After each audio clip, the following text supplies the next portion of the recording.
All right. Welcome to Friday Night Wenches. I don't think we've ever had a Friday night session, or maybe we have, but I don't remember it. This week is Season 4, Episode 25. Last session, Episode 24, aka Fateborn Manor. We'll start out with a recap. Not much to recap. You guys pretty much teleported back from the Plane of Fire after acquiring the elemental Ring of Fire, which Solara possesses. Calliope, of course, possesses the water one, so you guys are halfway there, 2 of 4. Teleported back to your Fateborn Manor and discover it to be fully constructed. You are able to explore your home for the first time after construction. You met your security team, led by Gibby and the other 4 guards. Got to see your rooms, all the cool, neat stuff. Got a flurry of mail in the form of there's a bounty out on Anya's head. Solara got a gift and a mysterious note with it, or not with the gift, but separate. Calliope, you got a cookbook. Valdrick, you got an invitation for the College of Glamour, and also a love letter. There was just kind of general mail regarding the Pentagames, some fan mail, and property tax, which I did the math for you guys. You'll just owe 25 gold pieces per year. And I'm going to come out with like a calendar and how time works in this world, but 25 gold pieces for your property tax, for your little manor on the sea. Another thing you guys got in the mail that I didn't say last session is a flyer for Phantasmo Circus and when they are on tour. As I think the last time you were at Phantasmo Hollow, they had all kind of packed up and they were traveling on tour. And so you kind of saw a couple dates. Oddly enough, the next date and the next location is right around the bend from you guys on the Azure Sea, called the Beach Blast. Their next show is there for a couple of days. So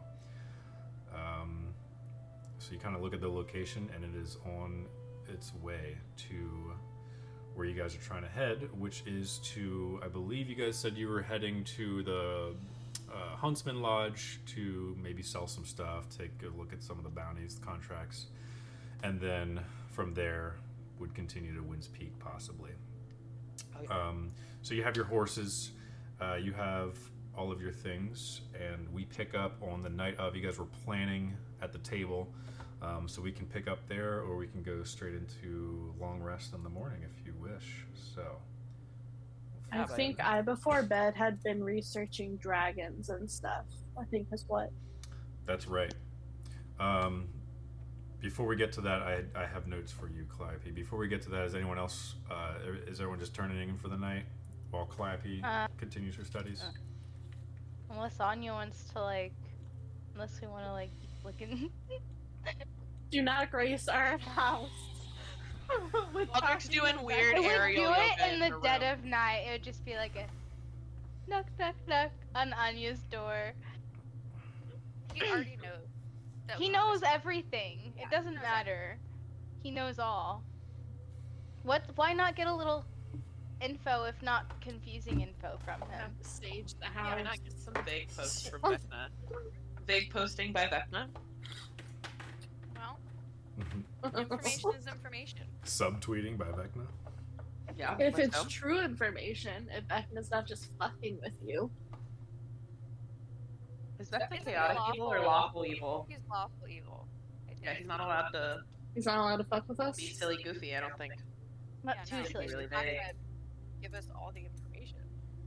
Chris, do we know if Vecna is chaotic evil or lawful evil? Make a religion check, I guess. Just curious.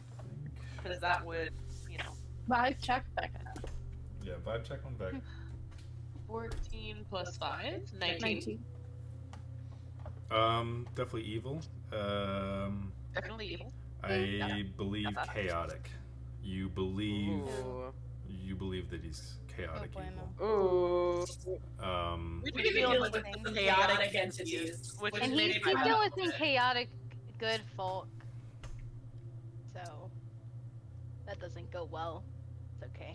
Yeah, I hate to see it. Yeah, you haven't really studied much on Vecna. I mean, he's kind of been around with this book and all that, but not much. I mean, you haven't really dived deep into the lore that involves There's been Vecna. too many dragons. There's been a lot of There's shit. been a lot of stuff that we've been up to.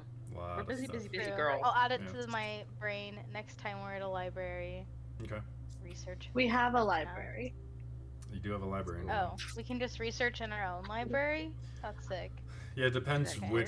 It depends how many copies, which copies of manuscripts were imported from the Northwind Library. Obviously, with that kind of being your main, obviously that's where the Emperor resides and where your property came from and was funded from. So, yeah, at any point if you want to look. Speaking of which, Calliope, you get a book on the Draconic Wars. I don't need like a creepy song for this, but definitely I did some composing the last couple of weeks, so Oh. we'll see. I got new tracks for you guys. He's a composer. Oh.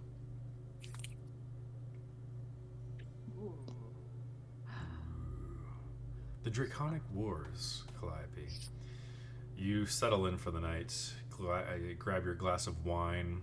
The wenches have retired to their rooms for the night. Maybe you're in the den enjoying this nice history book by the fire as Anya maybe sharpens a blade. Either way, you dive into this book called The Draconic Wars. This, you start reading page after page, you're glued to it. Before you know it, you are flying through these pages.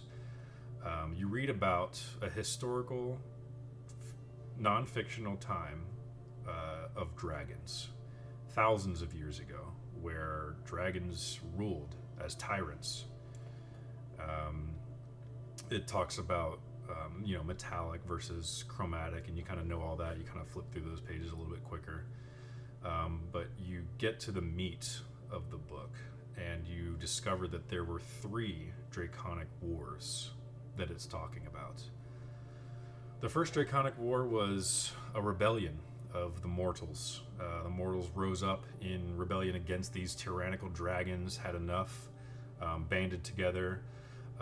Different races, different factions all decided, hey, we're on the ropes. We need to put our differences aside and band together and combat these dragons. I have to sneeze.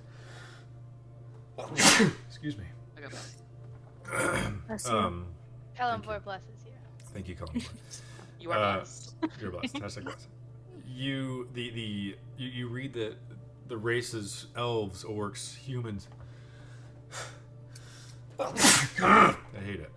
I might have one more coming in the chamber, but elves, orcs, humans, all races alike form together. The orcs being these nomadic, ravaging group, the elves sticking to their mountains, the elves sticking to the woods, the dwarves sticking to their mountains, the humans have their own land. They all band together and they overthrow the dragons, the tyrannical dragons. So it talks about one such hero in particular named Eltharion.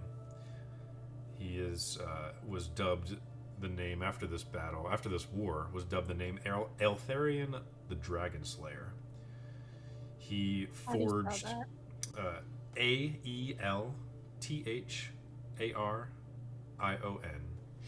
the Dragon Slayer. He forged a mighty weapon called the Draken Soul, all one word, Drakensoul,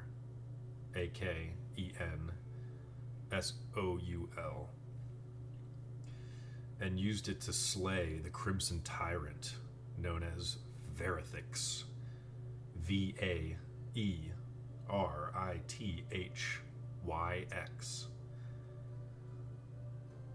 and sent with that one slay, sent the rest of the dragon overlords scattering.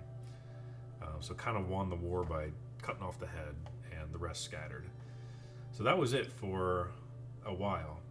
The Second Draconic War, this section of the book is titled The Rise of the Dragon Cults. And this is where dragon worshipping cults kind of formed and came up, rose out of the woodwork, and were dragon sympathizers. They weren't a part of the rebellion. They enjoyed the dragon rule. They wanted to worship the dragons. They loved the dragons so much that they resurrected Verithix as a Draco Lich, which is essentially a dragon, like an undead dragon, a dragon lich, which is where the name Draco Lich comes from.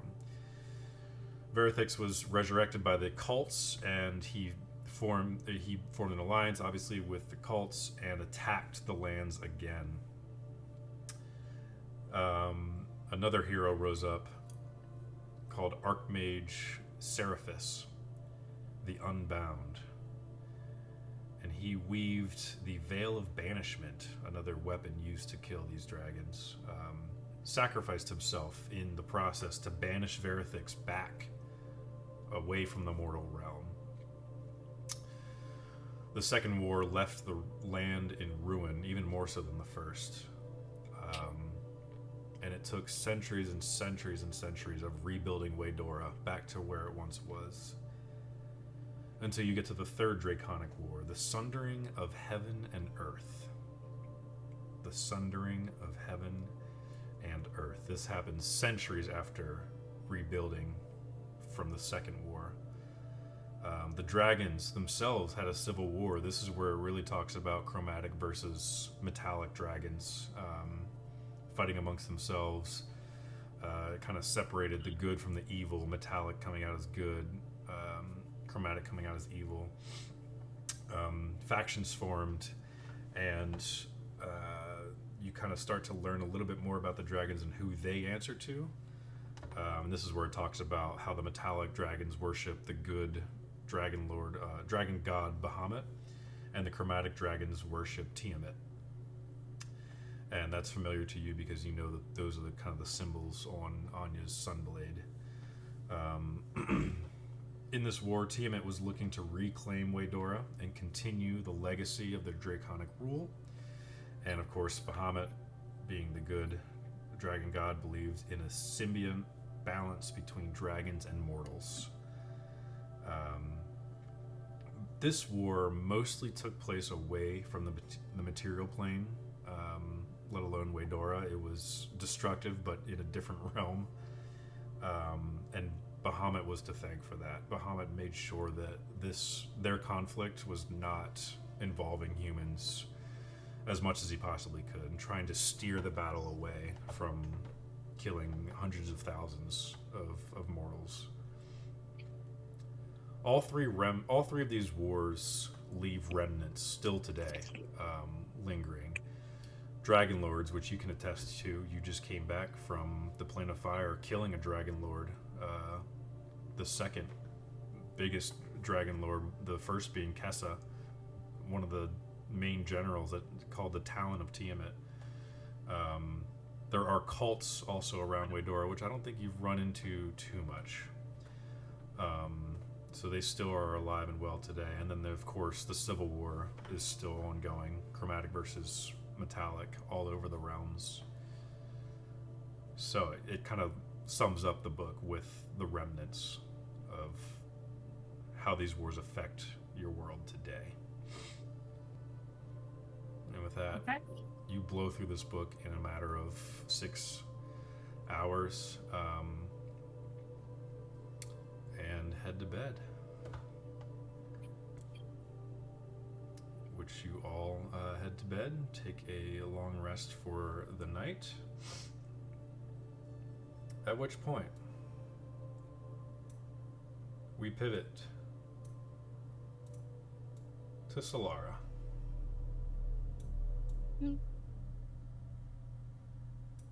I love that it's in the same key. I love that for me. Spooky. Solara, you dream once again of simpler times. Temple of Kalimvor, Wind's Peak, trying to block out your family, you know, trying to avoid your family in a small town was hard, but where you're at now is much an easier task than the things that you've had to deal with over the past couple days, weeks, months, years. You dream about the Temple of Kalimvor. It is empty. It is quiet. The only visible light source being from one lone candle at the altar. You're standing at the doors of the Temple of Kalimvor, the place which you called home for many, many years. The air around you is thick with incense. Incense that gives you a familiar scent and is calming to your nostrils. You feel at peace, you feel a sense of calm until the light goes out. Oof. The scent turns from this nostalgic sense of peace to a sickly, acrid smell. The air around you grows cold. You instinctively reach for your shield, for your symbol of Kalimvor, the two hands coming up from the ground, weighing the balance. Your shield's not there. Your holy symbol is not there. The light reignites itself, but this time glows red. And Vecna, the Whispered One, stands behind the flame, staring at you. He's a twisted, tall creature, gray features. You notice he's missing a hand and an eye of what's left of him. Decrepit looking, very much Stranger Things on the dot kind of deal. Solara, he whispers to you. You hear whimpering in the temple around you. The pews to your left and right, the rows. You can't see anyone, but you hear this crying until the fog and kind of smoke that's just this layer dissipates a bit, and you start to see different figures sitting in different pews spread out. You realize they are past lives, bloodied and dismembered, of some of which you don't know, some of which you very much encountered before. You see Nox. You see the client. You see your father, Alistair. Your sister, Elena. The thugs that you fought all those years ago, months and years ago. The tiefling terrorists that you dealt with. All of them just kind of in this trance state, leaned over, whimpering, blood running from their face, from their wounds that you killed them with. Alistair, kind of a half head on his shoulders. Their eyes are milky, glazed over, and they're kind of shaking as they're whimpering.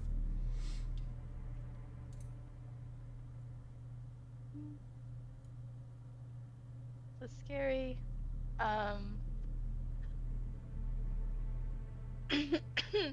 Man, Scary. this is really scary. I'm like trying to think, what would I say? Wow. I definitely forgot to do something, but you may, I guess I'm just gonna. I mean, I guess being in a dream, I would just be like, is this real? I'm just like, I don't know, it's a silly question, but I'd be like, is this real?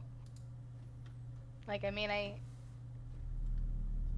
don't know if this is real, but give me one. it feels like more than a dream, I guess. Stop.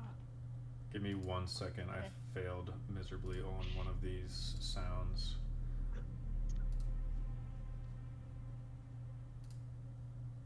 Let's see. Okay.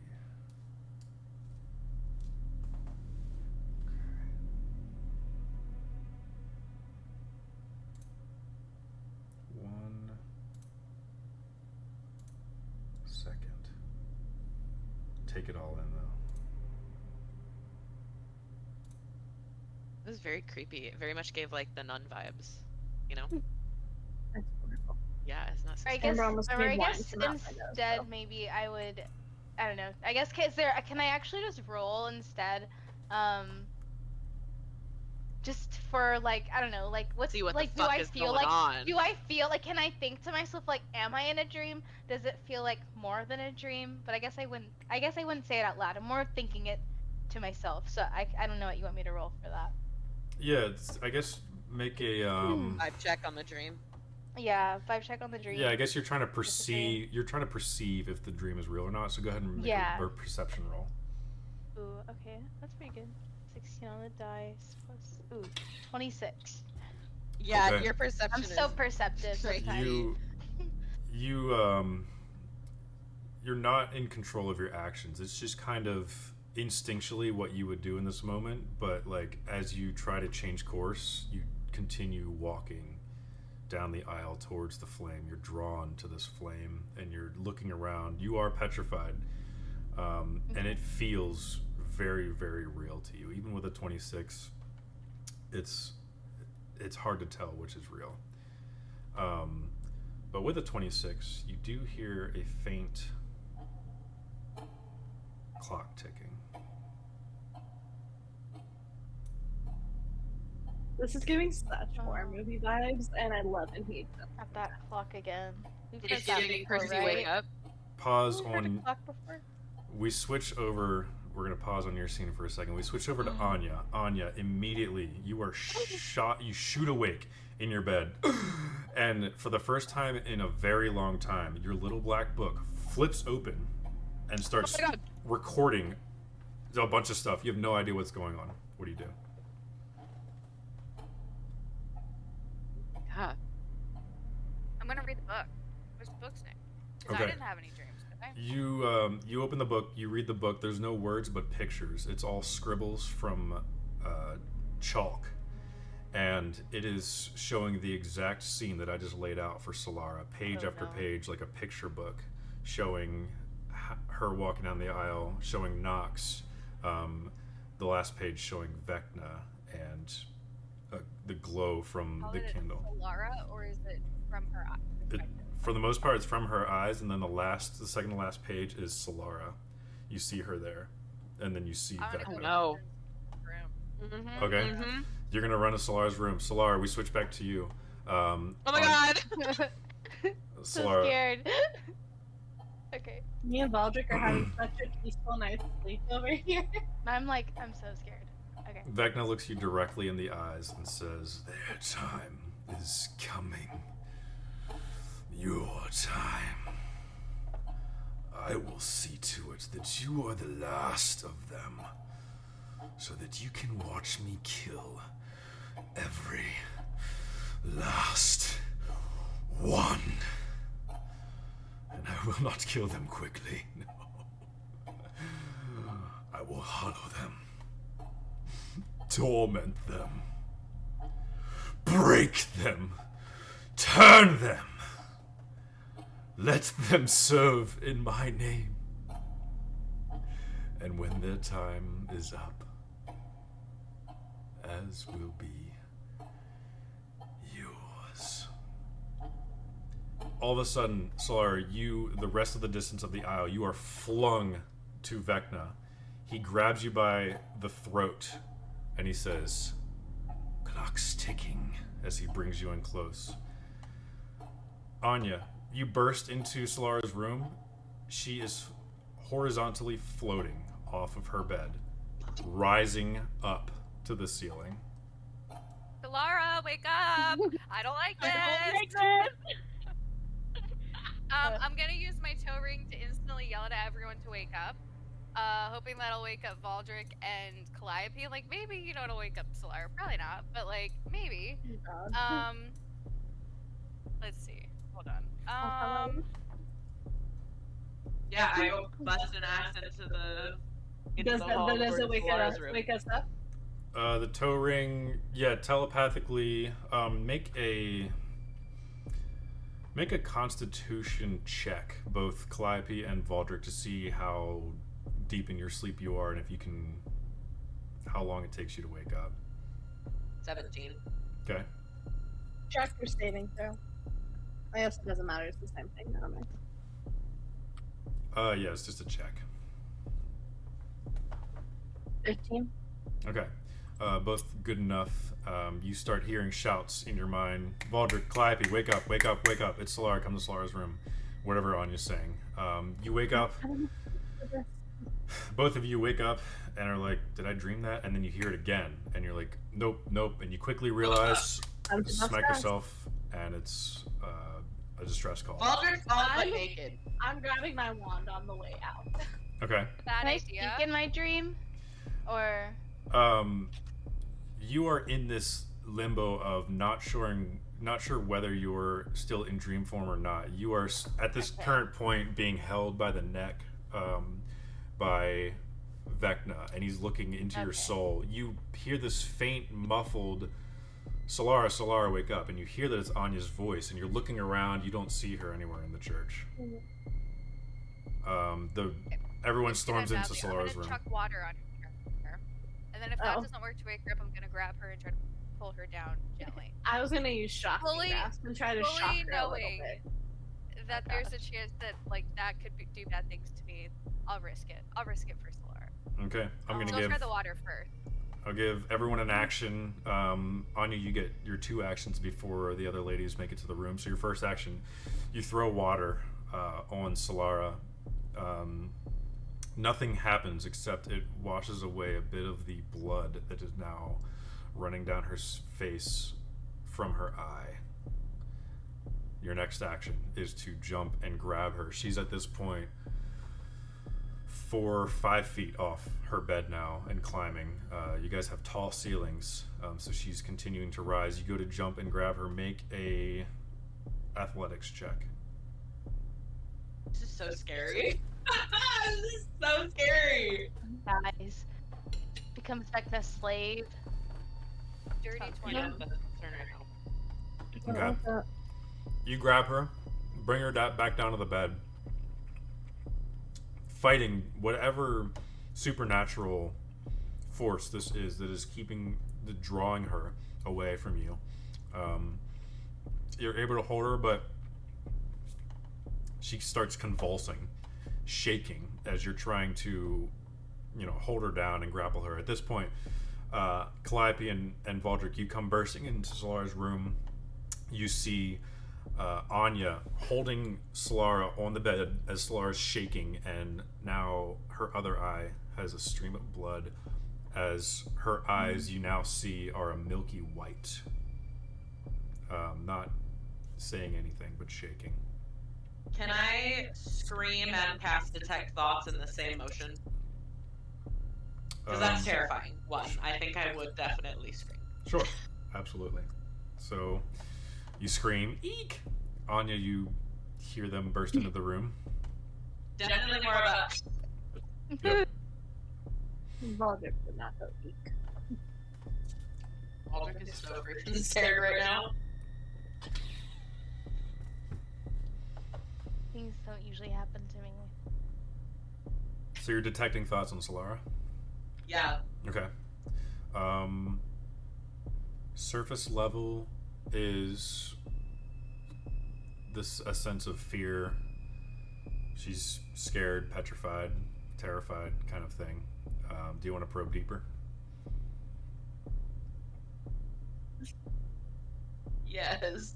Okay. Do you have to make a roll to probe? I have to make a roll to stay hidden. Okay, so yeah, I mean, unless you care about Solara knowing that you're in her thoughts. I want her to know I'm there. Okay. Yeah, I'm trying to I'm find okay. her. So I'm okay to know. Vecna might know too, though, but she doesn't know that he's there, so it's okay. You probe deeper. You hear Solara, a voice that is doubled. It's Solara's voice and some other deep voice saying, "I must serve him. I am his now. I am a servant." As it's kind of morphing back and forth between this deep voice and Solara's voice, and then you hear the deep voice take over. "I am a servant. She's mine. Get out!" And you are thrust from her thoughts. I don't think counterspell's gonna do anything here. Do I know, what that was? Would I be like, Do we know that's a the Vecna devil? voice? make a history check, I want to say. Yeah. I've not been messing with the book. Or 17 religion. plus 5. Religion is also 17 plus 5, so Okay. 22. yeah, 22 either way. You know that she's possessed by. You get the sense that possession doesn't just happen willy-nilly. You either have to have like a desecrated artifact in your possession, or Do not read from the book. you kind of put We two and two together that the desecrated Not book, recently, but in Thought about it. the Tome of Is Still what has Tongues. possessed her. Yeah, and so then you kind of put And two and two they- together as you realize it's Vecna. Okay. With your 22,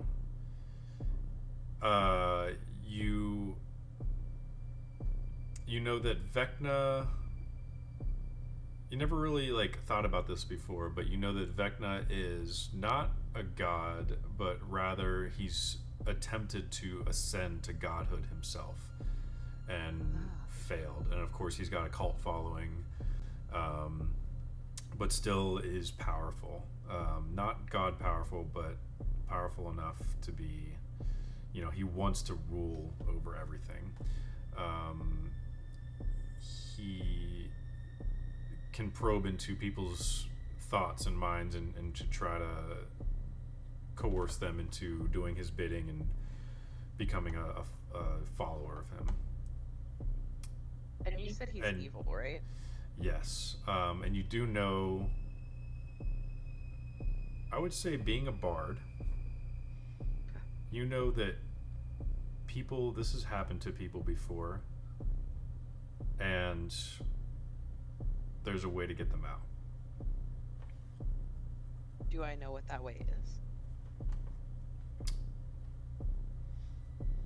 Not off the top of your head. I mean, Would I know? Because I'm assuming Valdrick would I relay immediately this. start this information out at everybody. Yeah. Holy symbol. There was some holy water on me. And I was gonna pull out my holy water and shove it and Worth a sprinkle it shot. over you, and then for good method, just maybe shove it down your throat. I don't know. Whatever. Worst case, it burns. Yeah. So wait, would you know? Would I know? Calliope, make a history check. At this point, one round of this has passed. Solara, I need you to take 2d6 necrotic damage, which I will. I rolled 23. Oof. Is your shield? Actually, it's gonna be 1d6 necrotic, 1d6 psychic. It's kind of hand in hand with each other. Her shield is in her room somewhere, wherever she would have left it. I just bedside. So 4 necrotic, 4 psychic. 23, Chris. 23. If you can draw on the emotions or something nostalgic to. Do I know Solar's favorite song? So Calliope, do you relay this? Oh, yeah. Okay. I'm sure once Valdrick has said that what is happening, I'll go, oh, wait, here. Yeah, draw on the emotions, nostalgic thing. Meanwhile, I'm also going to turn and grab Solara's shield and bring it towards her body that Anya's holding down and hope that, her holy symbol will do something for her. Okay. Just as a Hail Mary that hopefully her god notices what's going on.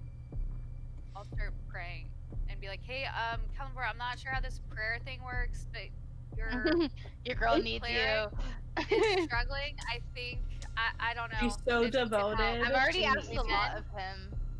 My Um, meter Look, stub. You do a lot for him, he can help you with possession from Vecna. He saved our lives yesterday. Last yesterday. Valdrick, being that you've spent much time with essentially one of your best Something friends I now, would know Solara, about everybody. and being a bard, you know her favorite song. So whatever What's that. Solara's favorite song? It's gonna be what's up by the what is it? The four And so I cried yeah, sometimes that's when gonna I'm be it. lying in bed. Yeah, Baldric immediately starts just howling that, like, as close to the side of her ear as I can. Okay. Make Sorry, a the way we're lined up like the Powerpuff Girls here, just doing our best. make a shoobadoo shoobady bop. Go ahead and make a performance check, Valdric.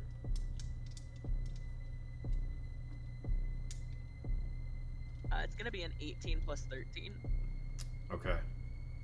Yeah, in that one performance, you start belting the words. You maybe run back to. Specifically the He-Man version. Are you just singing, or do you have an instrument? You ran in naked.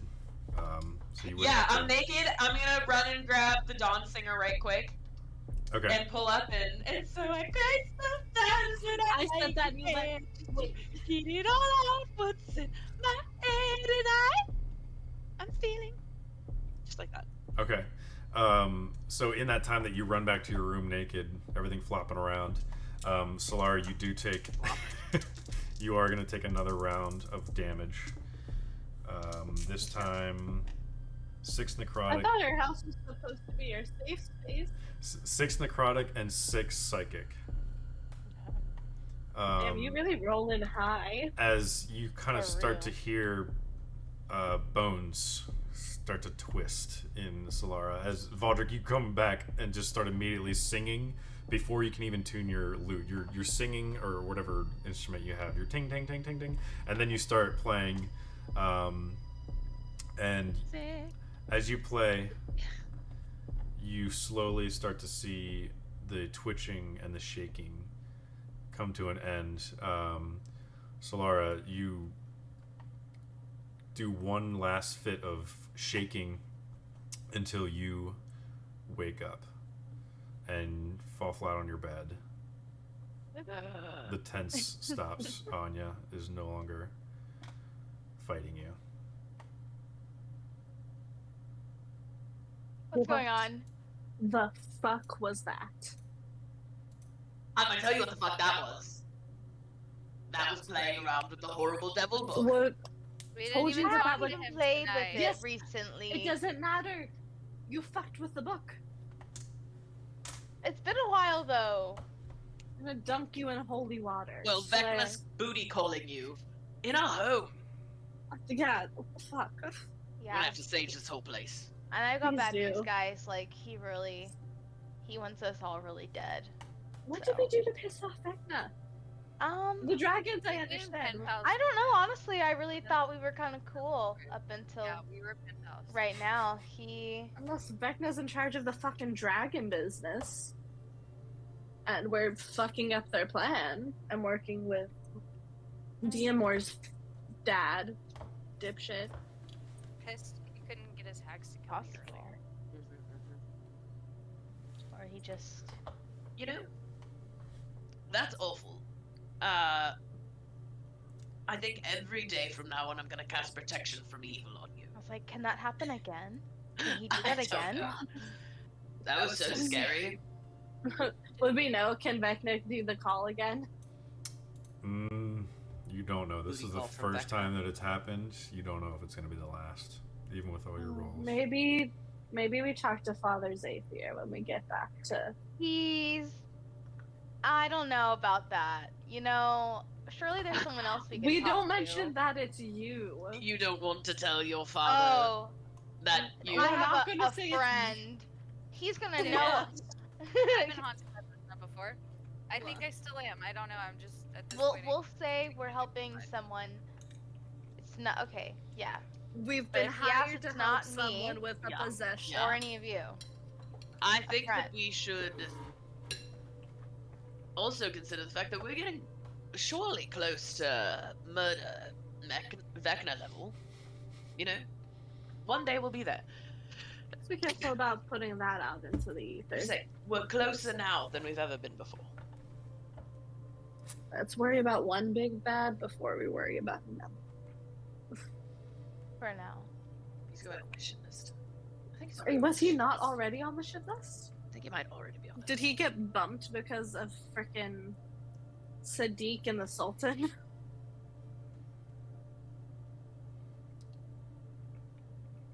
the one more person you hear clanking up the steps in armor runs through your room, sword drawn at the ready, shield in the other hand. Gibby, Baldric naked. Baldric naked with her nothing but a lute. standing full Peter Pan. I heard screaming. We're all just. Are you all right? What happened? We would have been maybe better if you had made it here a little faster. I screamed. She's bleeding. So Laura, Yeah. my lady, are you all right? Yeah, yes. Totally, we're fine. What happened here? We're fine. It was just a bad dream. I need to know what got through my watch. You are not... Well, look at you. Well, it wasn't physical. Nothing physically got through. Can we It's get really walls up on the property, Gibby? it won't happen. Protection wards. Well, protection ones maybe. Yeah, unless you can put up Is that something we can do, protection Gibby? wards. We need to order protection wards from the court wizard Cornelius from Northwind. I believe he's the only one strong enough to put up such a thing. Yes. Will you be all right for the night? What is Yeah, it we're a okay. It tangible shouldn't- threat? I don't think it will Valdric, if you happen please, again. it's really hard to focus with all of it out. It's Alright, Gibby. he's like looking at the ceiling as best as he can, most respectfully. Listen, You'll be used to it in a week. She does this a lot. I feel like Calliope's gone and picked up a I've glass told of you wine. once, I've told you 1,000 times. If we're not sunning our assholes at least once a week... Listen, we don't have to get into this right now. The point is, Gibby, we need wards. I will, Protection wards. What are we thinking? Psychic? Psychic protection wards, maybe. Maybe some protections from evil. Gibby. I will send Frederick in the morning back to Northwind by sigil and place an order for your wards. I can't guarantee the timeline on how quickly it will be delivered and set up, but first thing in the morning, I promise. So Laura, my lady, would you like someone to stay with you for the night, at least outside your door? It's okay. Clearly, it was handled very quickly. I think all the men should actually sleep in this room with Solara. I think everyone Okay. should. No. I regret the time that it took me to get to your room. I will be much... That's okay. You know, I don't think you... Do you know my favorite song? Because I don't think you would have been able to For future reference, Gibby. save me. For future reference, it's What's Up by Ye Four Non-Blondes. That one goes... I feel like I've heard it in a You have time tavern to learn it. in Northwind. You can do that with the rest of your What's night. What's going on? Something like that. Like what's... Yes. It's great, Gibby. I'll learn it. No, we're gonna get to band practice. We're gonna get there, Gibby. I will study it. I'm not much of a musician, or... You will be. Well, if that is what you require from my job description, then yes, I will learn that song like the back of my hand. Every verse, every chorus, every bridge, every lyric will be upon my heart. Well, Ranit, you should learn everyone else's too. Anya's is Fergalicious. He like No. he starts reaching in his armor for like a piece of parchment. Calliope, may I borrow parchment and a quill? I'm not going to remember this. We'll write it down for you, Gibby. We'll write it down for you. Alright, so It'll be on the next newsletter. Fergalicious, I'm not sure I've heard that one, but I will do some research. It's not What's up? Fergalicious definition. Make them lads go. Rambunctious, yes. Gibby. I slap my hand on his shoulder. Swallows hard and just Doing kind of... great. I think the next thing That we need to work on with the men. Work on how quickly can you travel from the very front of the manor all the way up these stairs. As quick as you can. Yes, currently we have 2 men for the night shift, one sort of roaming the acres of land surrounding your mansion, and one specifically posted on the mansion itself. I will suggest to my men in the morning that we will up our security to 3 men at all times and take our shifts as we see fit. We will make sure someone is patrolling Fateborn Manor at all times while remaining as silent as a mouse. Love that. You get it. You get us, Gibby. It will Okay, be well, my personal quest to make sure you are all safe. Oh, okay. Calliope, by the way, this quill I believe is out of ink. Do you have another one? And you know what? I will retire to the barracks. I will send out James for the switchover, and we will all resolve this in the morning. If you can promise me you will, the threat is subsided for now. Oh, yeah. Since you are not being as We should be good for the night. We It'll be think. fine. Yeah, should be Like fine. 95 essentially. 95, Right. yeah. That's healthy. at least Like like a cloak or something. I know this probably just. He kind of. It's alright. I feel fine. I'm not cold. She's very comfortable with her body. Yep. As Calliope picks up a glass of wine Alright, and it's just alright, starts Gibby. drinking it. Go on. Just That get out. makes of one of here, us it's okay. comfortable. I will leave. He turns and smacks his face against the doorway, and then stumbles out. Oh, Gibby. We like just wait until she brings up the titty tassels. What was that? See, I have them lined up in the wardrobe. Nothing. We'll talk in the I morning. bid you good night. Calliope, if you want, I can go and try them on, and we can have a little fashion show. No, I think we should all go back to bed now. Oh, no, you're right. Solara looks a little worse for wear, so we should probably rest and Uh, talk about this stuff in the daylight. I'm gonna cast protection from evil on Solara before I go to sleep. Okay. All right. So is that a 10-minute ritual or is that just an action? It's one of my Dawn Singer or the DOS loot Mhm. things that I can do. So I'm actually not sure.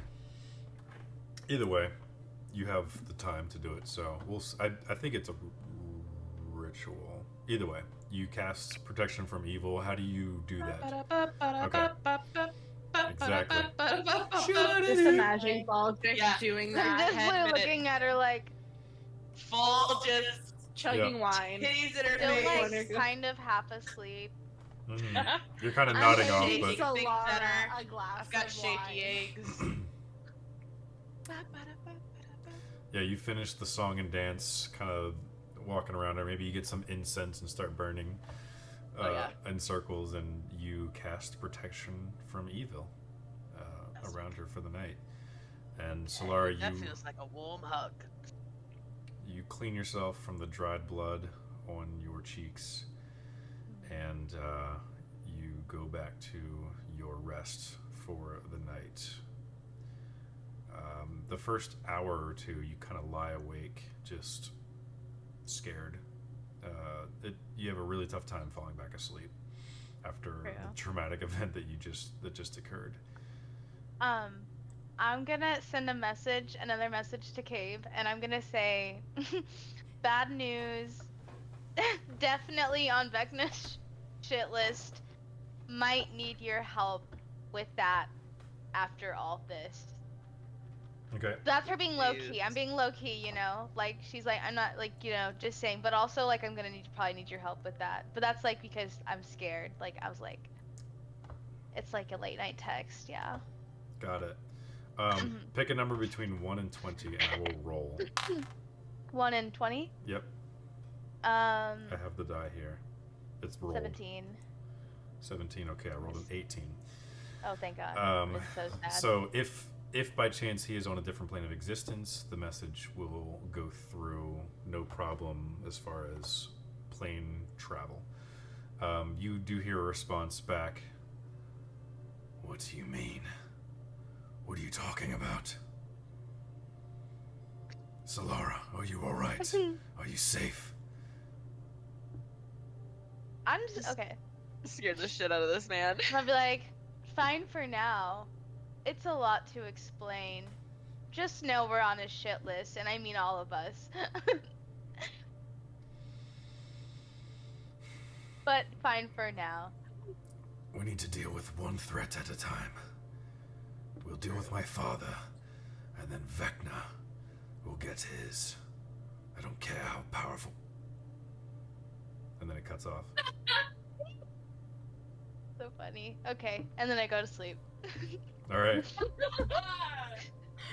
Laura late night texting her boyfriend, Yep. and then just going, okay, we're leaving it there. Night night. It's horizontal time. Yep. And then you get the Fell good asleep. good morning text with like 5 G's on the end of morning. Good morning. Those early days of dating. Oh god. How did you sleep? You don't get that in this world. Yeah. Yeah. All right. So, you all come to consciousness for the day, and the day is yours. Dawn for training. And the All right. training ring. I'm up at dawn. Fair enough. I'm also up. at You dawn. still got up early to watch the training after that shit? I'm not watching. I'm I training. am watching, baby. Sorry. I'm Alright. I don't still need in to watch bed them. because I stayed up too late reading a book and then got woken up. So Yeah. shit. Solara, for you to get your health back and the full benefit of your full rest, you will have to sleep through training. In case you were trying to spar or watch sparring, you'll have to sleep through it. She's fine with that. She's sleeping the day away Okay. peacefully. You deserve it. Right there at 5:45ish a.m. according to your wrist sundial. Before the sun has even risen, Anya, you are up, gearing up in your room, reveling in the assortment that you have on your walls before you of, which do I want to choose, which kind of armor, and you dress yourself for the day. The sun rises in the east. You guys are on the eastern shore, and so you guys get a really nice look at the sunrise. Purples and oranges forming in the skies on the horizon of the ocean, bringing you back to your time in the Feywild briefly. Valdric and Calliope, are you guys conked out, or Valdric, you're watching Oh no, from the I'm window? up, baby. In fact, when Anya walks out into the common area, I'm there. Okay. I can see your face, Mina. I'm still asleep. We'll say Cal, the night before, overheard your conversations of wanting to get up for sparring and just to watch. So he kind of comes over. Glad to see y'all up. I heard something was going on last night, so I figured I'd do myself the honor and brew some coffee for y'all and get mimosas for those of you who aren't participating in the sparring. So could I partake in the mimosas? Or I can throw it out. I'll have a mimosa. All right, Absolutely. all right, I'm There's gonna your have a mimosa and coffee. How y'all like y'all coffee? Cream, little milk? I want so much sugar that when you're stirring it at the bottom, it kind of feels like wet sand on a beach. And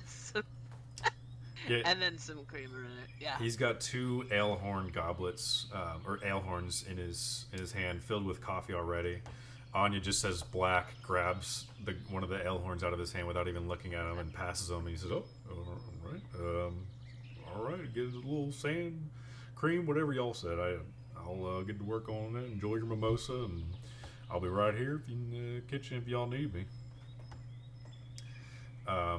So he continues working, gets you your coffee, and Anya, you walk outside. You do a nice stretch for the day. Smell that cool breeze of the ocean, that salty air kind of fills your nostrils. Very fresh smell. Still getting used to it after the sulfuric difficult smell of the plane of fire. You make your way to the sparring pit, and one of the guards has his back turned to you, not in the typical armor that you see them wearing. And as you approach him, he turns around and you realize it's Xander. And he says, "Hello, Anya." Aldrich crosses her legs. I kind of wish I got up now. He had his arms You're training too? He had his arms behind his back, and he had a small gift in his gift box in his hands. And he turns around and says, "Hello," and you say, "What'd you say? I missed it." Are you awake for training too? It appears I am the training. I spoke to your security team this morning, and I'm here to train with you. Anya, it's time you learn how to fly your dragon. Speaking of which, where is Tiernan? Letting him sleep in. Right, well, for this particular training, he will need to be joining us.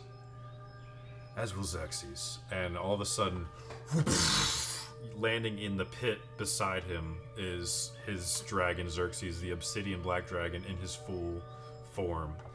Kind of shakes off his neck, and Hi, Xerxes. Xander sort of pets him. Sees.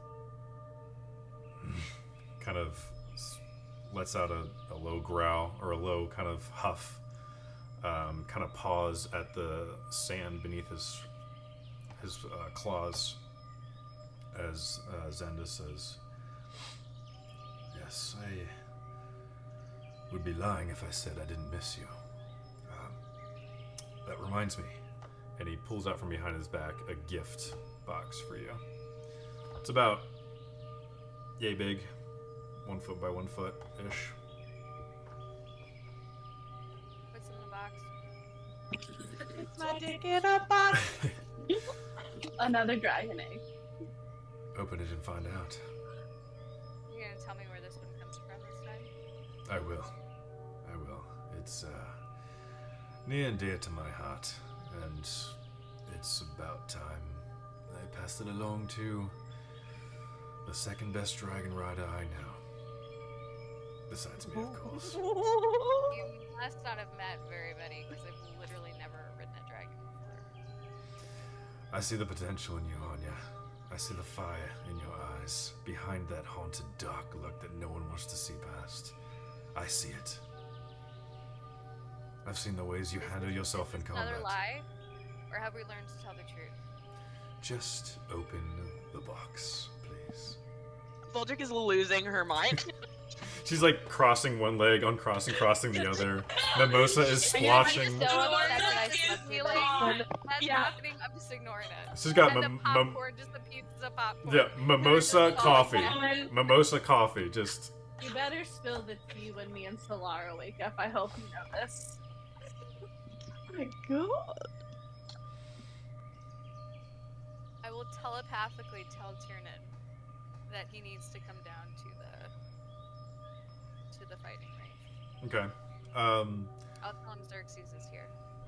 I did forget to include it in the construction of your manor, so we will say that there's near, like I would say outside your window, Anya, there's like a kind of dome-ish tower that Tiernan has all to himself. Open windows and everything for him to sleep in and have his own little roost. But you telepathically tell him, and within a matter of seconds,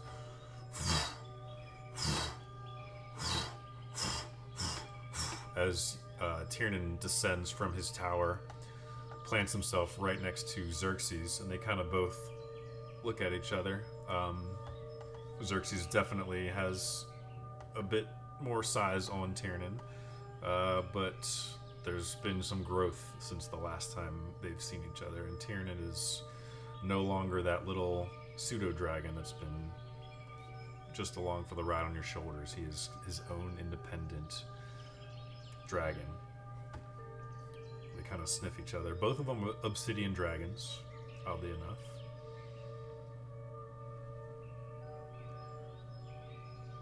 Your mic is not picking up whatever you're saying. I will open the box. All right. You take the lid off. It's not tied or anything. You take the lid off, and it is a red and black flying mask. Comes with goggles. It comes with a face shield, pretty much covering everything on your face. It has the ability to take the goggles off and just have it as a face mask, as vice versa. Looks a bit worn, a bit weathered, as you hold it in your hand, and Xander says, "That was my first flying mask. It has seen better days, I will say, but I thought you should have it." I ship it. I hope you sanitized it at least. What do you have against a little sweat? From you? Valdrick is losing her mind.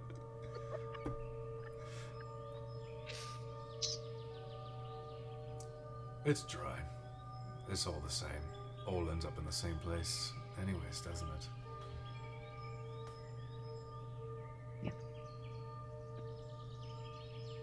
Come on, what do you say we begin with a little bit of footwork, and then swordsmanship, and then we'll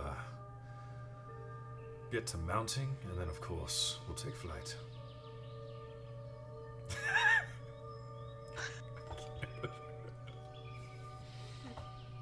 Does that sound good to you for the schedule for this morning? With our dragons, yes. But I will be having a conversation with our guardsmen about letting random men into the sparring ring.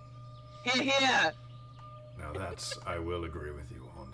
Their security detail could use a little bit of work if someone like me and a dragon can sneak past them. Yeah, you'll be number 1 on that list. Alright. I miss that zest and that zing from you, Anya. Zest. That makes one of us. What do you say we start with our footwork?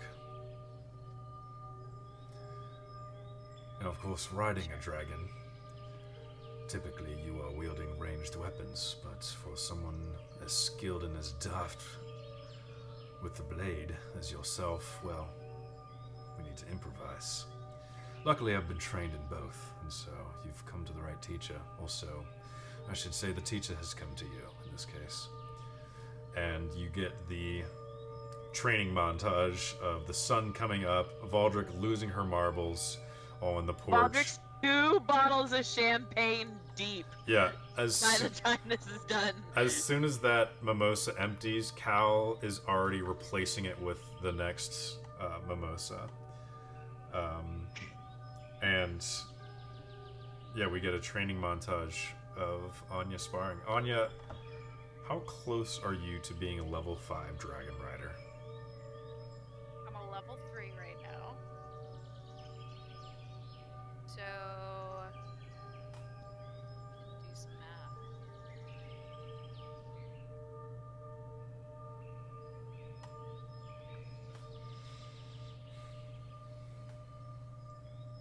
And the last time I gave you guys XP, it was right after you bartered with the Sultan, or was it when you guys got back to Fateborn? I think it was right when we arrived on the shores of Fateborn, right? I think Yeah, I so, think so. because How that much- was. How much did I give you all? I don't remember. Can't tell you. Yeah, I don't either. I know Solara got more because of her bargaining with the Sultan and all of that. True. What are you at, Charlotte? And I'm I need, almost. I need like 30,000. 30,000, my gosh. I'm at 162,000. Level 16 is 195,000. Okay. No. What about till the next level? Less than 3,000.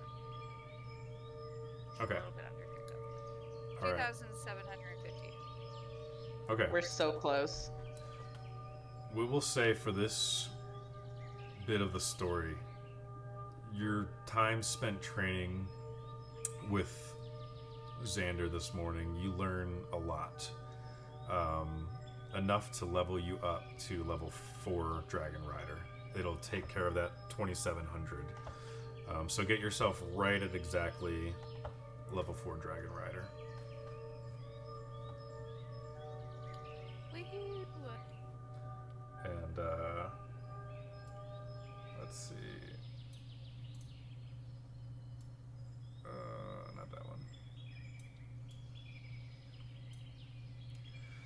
It's about 10 a.m., 11 a.m. You guys finish a lot of your main work, and he says, "All right." And he puts his mask on, which is very much the same kind of coloring, red and black, just looking newer, and says, "Are you ready to take to the skies?" And he... What's that? Is Tiernan big enough to take to the skies with me on him? Well, we're about to find out. Do you have your saddle? Yup. All right, let's see what he's got. And he hops on Xerxes. Yeah! And takes to the skies. And we get a montage. Another montage of Xander doing barrel rolls and flips and all sorts of maneuvers in the sky. Anya, I want you to make a animal handling check.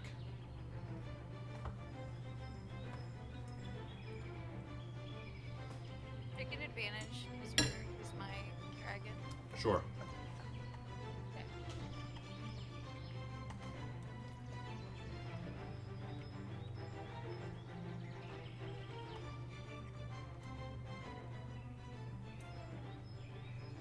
A 13. Okay. As he's doing all these flips and corkscrews in the sky, you're finding it hard to just get on Tyrion without hurting him. And you keep having to, like, think, like, am I hurting you? And you get this feeling that Tyrion's telling you, like, I'm fine. Just get on and let's go. So you get on, and he takes off before you feel like you're seated. And you're kind of hanging on by the saddle, bouncing around as you see Xander kind of flapping, Xerxes kind of flapping in midair as Xander watches and chuckles to himself. Does a bit of a cocky shake of his head before he dives down again. Now that you're in the air, make another animal handling check with advantage.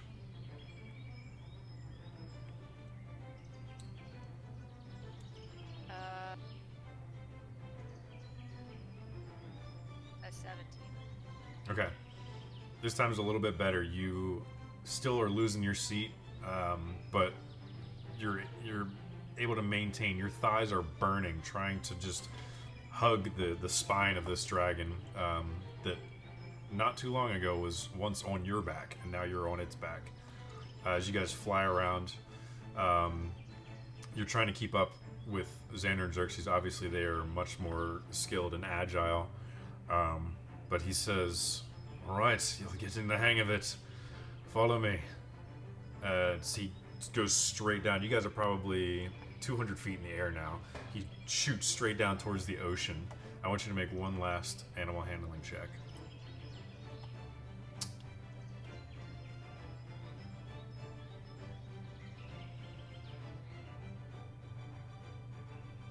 Before. 24? Okay. My animal handling +8. Okay. He dives down, you dive down straight after him, and he pulls up at the last second and skims across the flat part of the ocean past the waves. And you do the same. You kind of belly flop a little bit into the water as you almost lose your seating, trying to direct Tiernan. It's a little shaky, but eventually you get a clear line and you start to hover back down. And now the two of you are creating such a beautiful scene as you guys go across the ocean. Your right tip of your dragon's wing kind of skimming the ocean, leaving a line of mist in its wake. Solara, you are awakened by two dragons going by your window. You maybe wake up and look out your window and see them going to town. I think you're muted. You're muted, Solara. You're muted. Can I see Valdrick from my window? I don't know where my window Sure. faces. I would say sure. You see her Okay, down there I just... want to imagine toasted. She's just... Absolutely, Rose staring straight up into the sky, but I'm like just as far as I can trying to watch them. Oh, God. Yeah. Alright, well, So we finish our time to montage. mosey on down. Finish our montage of the dragon riding. Anya, you get your experience. You level up to level 4 dragon rider. You maybe wash yourself off before lunch, and you all reconvene. At the end of training, Xander says, "So how much time do you have here before you're off on your adventures again? And when can we do another session like this? Because that was brilliant. You're a much better fly than I thought."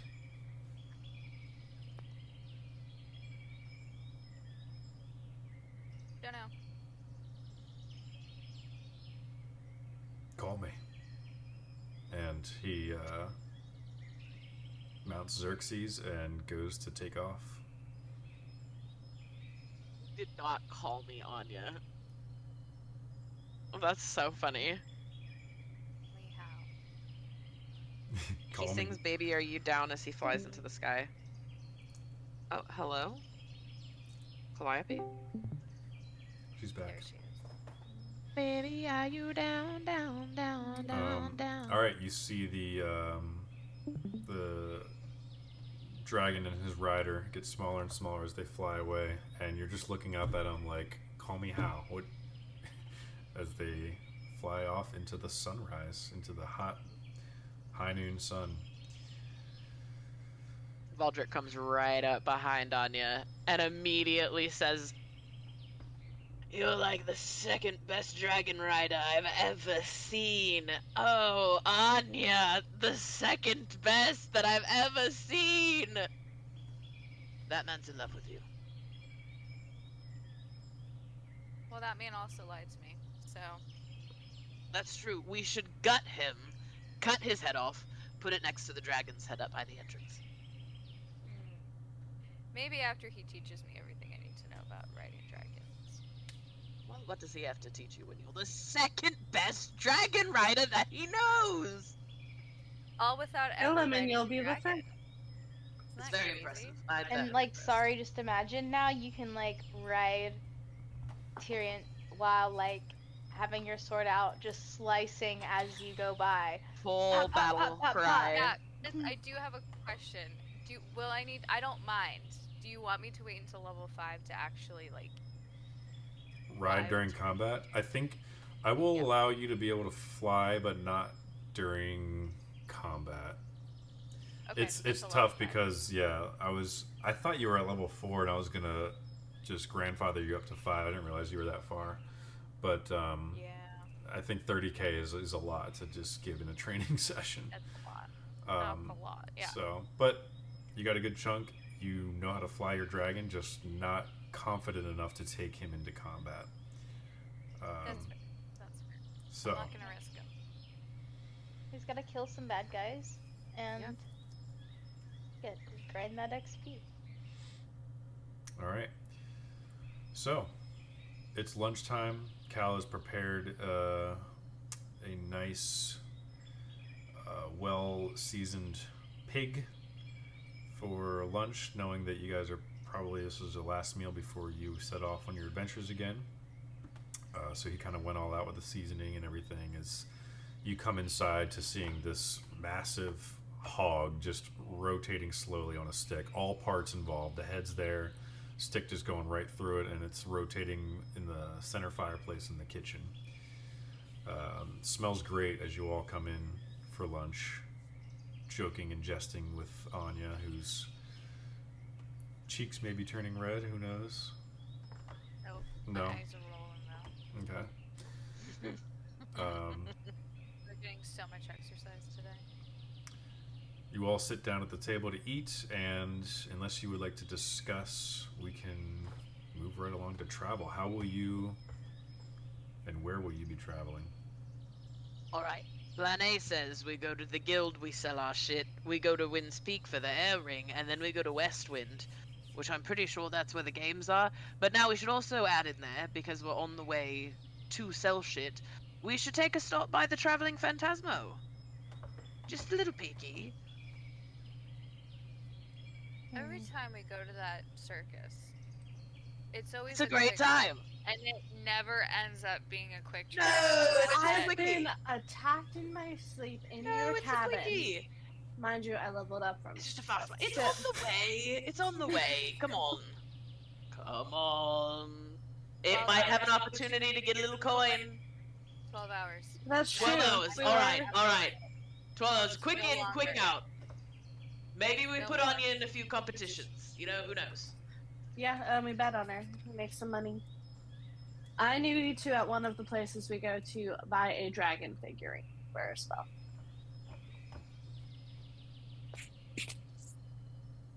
I bet you can find one. Maybe I bet one of the men could like just carve one for you. Well, it has to be up to. It has to be worth a certain amount for the Oh. spell. I see. Which question, Chris? If Mhm. it doesn't say it uses up the material, do I still have that statue each time then? It says The- worth a certain amount, and it doesn't say that it destroys the material or the thing I need when used. Huh. Yeah, the keyword would be consumable. It's like a little ritual. It's that draconic one. What are you trying to cast? Like, what's the situation? It's- I missed it. It's the draconic transformation spell that I sent you, and it doesn't say it's consumable. It just says I need a statue of a dragon worth at least 500 gold. Okay. Which, what? I would say I don't think it consumes it. I'll say you Okay. keep it for now. Thank you. Because I was gonna say, I was like, that's a lot to replace that statue every time. Yeah, it's it's a casting time of a bonus action, which is crazy. Yeah. It might consume it. Yeah. Let's see.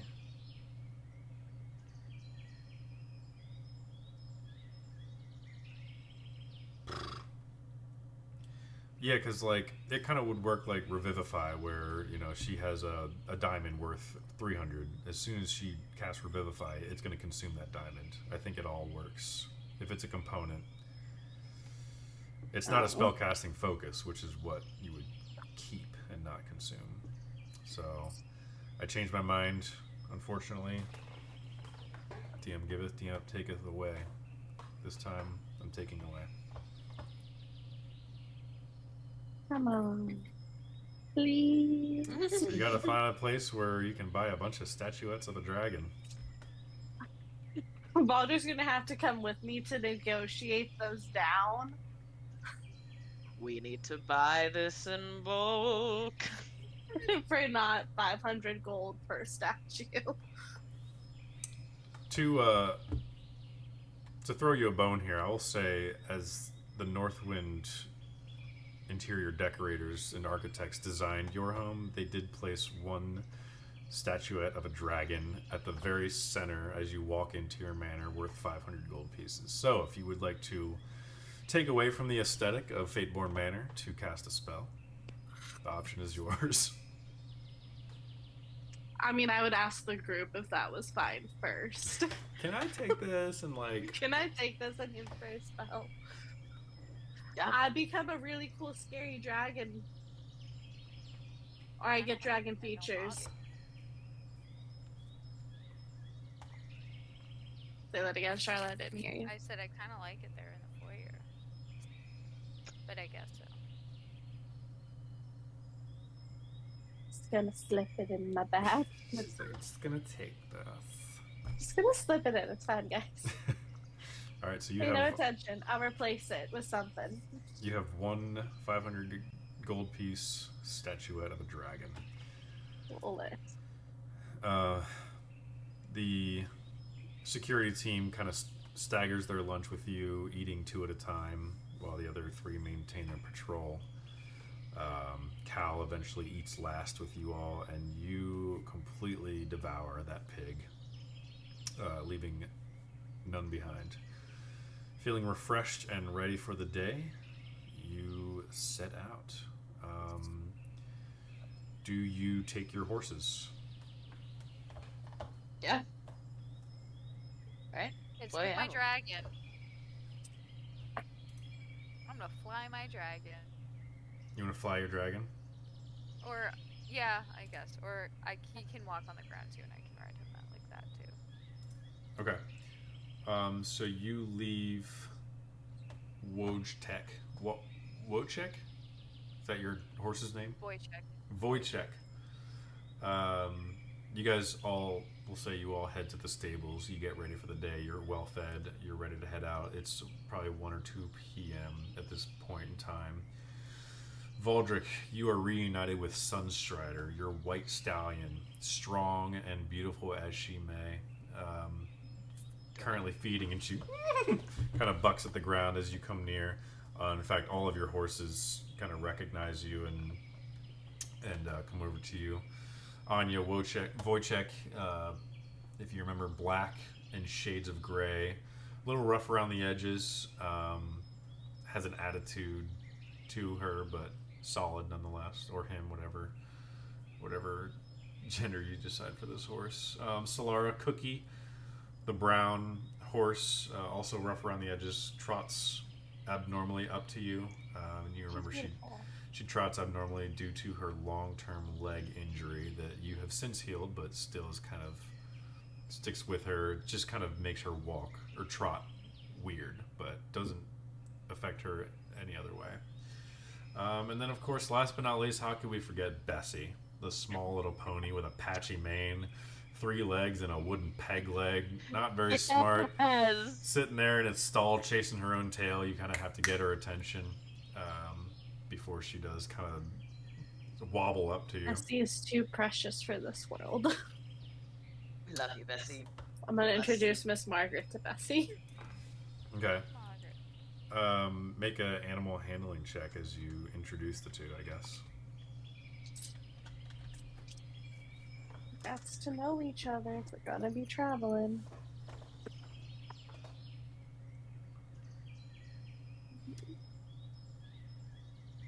Up from behind you all as you're reuniting with your horses, and while Calliope makes her roll, you hear Cal just kind of break into the conversation. Yeah, they all been fed.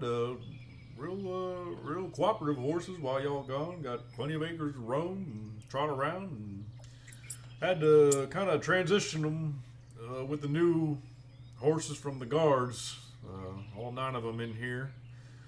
Well, a little bit of a circus fiasco when transition, but they've been getting along together like brothers and sisters since then. I love to hear it, Kyle. Yep, I well got a fed. 16. As Miss Margaret cautiously sniffs at Bessie and kind of does one of those cat with its paw, blinks forward for a second, kind of bops Bessie on the hoof on the wooden peg leg, and then blinks back. Bessie doesn't even seem to like notice that she's there. You kind of hear Be nice. the cat meow, kind of slowly meanders up again, puts its paw on the wooden peg leg of Bessie, and does one of these stretches and starts scratching it like a cat pose. Cat scratching I'm scooping pose. up Miss Margaret, going, Miss Margaret, no. Okay, you scoop her up. She Cat. starts blinking all over the place. Blinks on your shoulder. Kind of just rubs your neck. Eventually So settles max down. coded. I'm glad you like her, but be nice to her, like. Yeah, Bessie had no reaction to it. It was just sitting there, unaware of what was going Bessie sometimes is no thoughts, head empty. on. But we love her dearly. All right, so you each take your horses and your dragon. And Wow. Horses. set off north. We lost Charlotte. She said bye. Bye, I got a dragon now. You ain't gonna see me ever. I got a dragon now, act like I ain't know nobody. Just use this time to regather my notes. I will wait for Charlotte before we Baldric start. is like gathered over by Calliope and Solara, regaling them with what she just witnessed. Oh yeah, I need the tea. And then he gave her a box, and Anya said, "What the fuck is that?" Basically, and he said, "It's my heart." I'm just kidding, he didn't. But he basically, he gave it to her, and then he Might said, as well "That's my old." Yeah, he said, "This is my old riding mask," and she said, "It smells like fucking sweat," and he said, and he said, and he said, "Well, it all ends up the same way." What is that supposed to mean? What does that mean? I don't know, but then Is he this said what that I he get was gonna for help her practice mounting. All right, the sexual tension was heady this morning. I'm Is just this saying. what I get for sleeping through the training? Exactly. I should have come exactly. to watch. You all looked at me like I was You crazy. should I have was you should shamped have up, messaged us through the coffeeed toe up. rings, Valdric. Absolutely not. All right, that was my telenovela. You know, Valdric, clearly this was for the best. She needed this. Oh, that was incredible. It's inspired me to be down here more often. I can't believe he showed up and left again. Oh my god, yeah. He came in, he showed up, he's standing there brazen as hell, with his dick in a box, What the telling fuck? her, She get on "Oh, our I guess I'm property. gonna be your teacher." He talked his way in. We have to talk to the guards. You can't Yeah, just let men the in guards here. need Just a because better. They say they know someone. They How could be trying to kill us. They could have tried to kill us after what happened to Solara. Okay? Yeah, we gotta talk about that at some point, but that is not. I'm saying shh. Okay. Hello, Anya. What are we doing? As you return from tending your horse, you come up to the three wenches of your party talking to each other, and you kind of hear at the very last second, Valdric goes shh, kind of shushing the girls. Are we ready? I'm ready. Bessie's ready. I've been writing a song, Anya. It's about long star-crossed lovers. It's about like your feelings flying high. Maybe on like the backs I'll walk of away the and dragon's just wings. turn in the Anya, I want you. I'm I just want you to hear it. I want you to hear. I'm gonna immediately not. start playing a song, a love song. You hear in the distance Victor, I love you. Anya, you mount Anya, I do. your dragon, and you try to get out of earshot as best you can before it starts coming over the toe ring telepathically. When we're apart, my heart beats only for you. All right, so you all head out. Let's stay through the toe ring. Calliope, do you know how to cast silence? Does silence work over brains? I think I do. No, but I can make you deaf. You might not hear me in your head, but you'll hear me in your heart. Maybe a little in your butt sometimes. When you Whack think a about me, butt. I hope it gives a little booty shake to you. I think you want DMO to think of you that way. No, I want everyone to shake their butts when they think of me. If you ever make my butt feel any type of way, I will shove this sunblade so far up your ass. Well, that seems a little aggressive. You know, I wasn't saying in your butt. I was just saying, you know, just a little butt shaking. But that, I I know, guess the for butt's us. not the worst thing. Probably shouldn't question it too much. We carry on.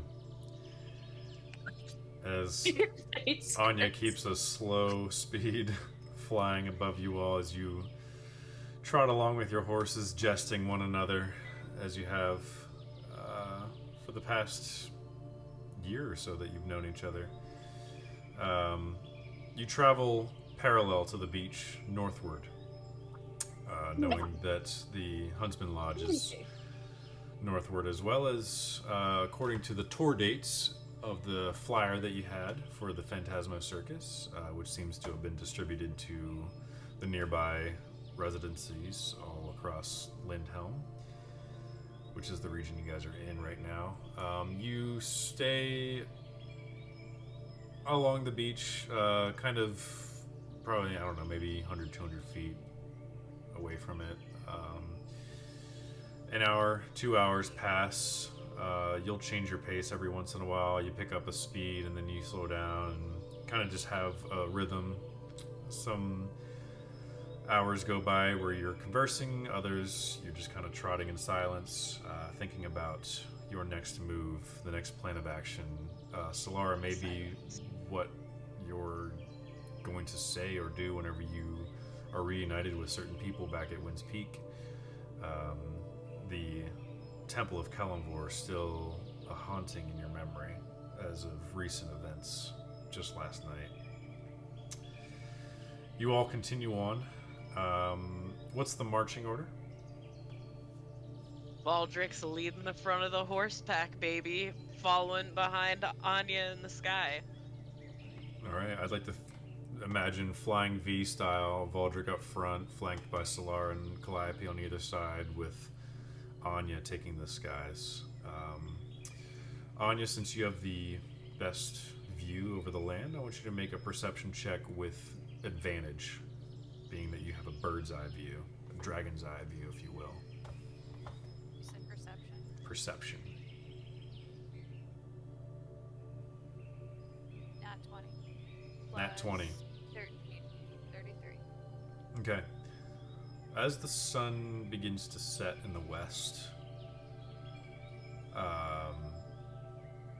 you see a plume of smoke in the distance along the beach. You see, as you're kind of getting closer, you there's a bit of a hill, a ridge that you go over as the beach kind of ends, and there's a hill, and then the beach returns. You go up this hill to investigate the smoke, and you see a little campfire along the beach, followed by a big top tent with the banners flying for Phantasmo Circus. You see several wagons, big orange and white tent, striped orange and white, going up to this big top. Fairgrounds. Seems there's no crowd around it, but as you get closer, you realize that there are several plumes of smoke, not just the one coming from the campfire surrounded by the wagons, but something's amiss. The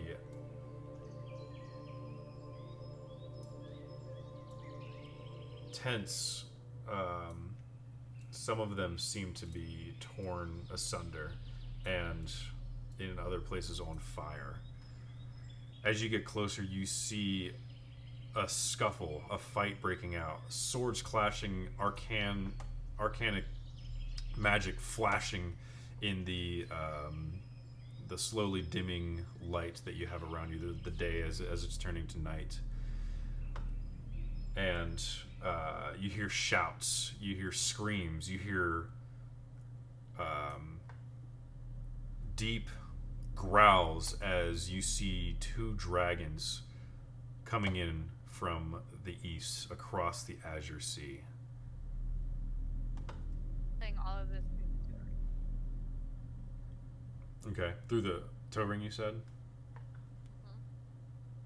Okay. Balder takes off at a gallop. All right. Like As fast as that horse will take. Following her. Yeah, you all start running, sprinting on your horses, going up this hill, and you see destruction unfolding before you. The big top tent, which you've come to know and love, it kind of is their portable version that they take on the tour, being attacked by a band of something, and you do see the two flying creatures swooping down with torrents of fire, kind of laying waste to some of the wagons. You pick up your pace as fast as you possibly can, and I need everyone to roll initiative.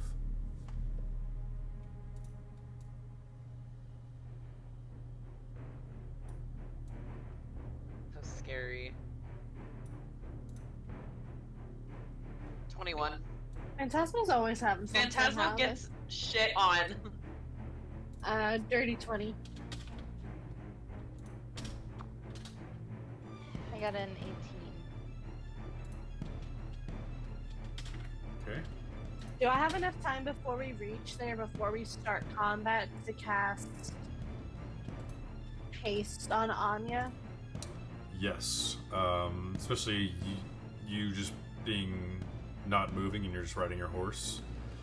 You're not using the dash or anything, so you guys can cast. Like, I want to, like, we're close to the circus, but not, like, actively fighting quite yet. Yeah, you guys, as you see this scene unfolding before you, kind of on the top of this ridge, going back down onto the beach, you have time to cast spells that are not rituals. So anything like action, to prepare I'm also yourself. going to use my tattoos mage armor then before we hit there.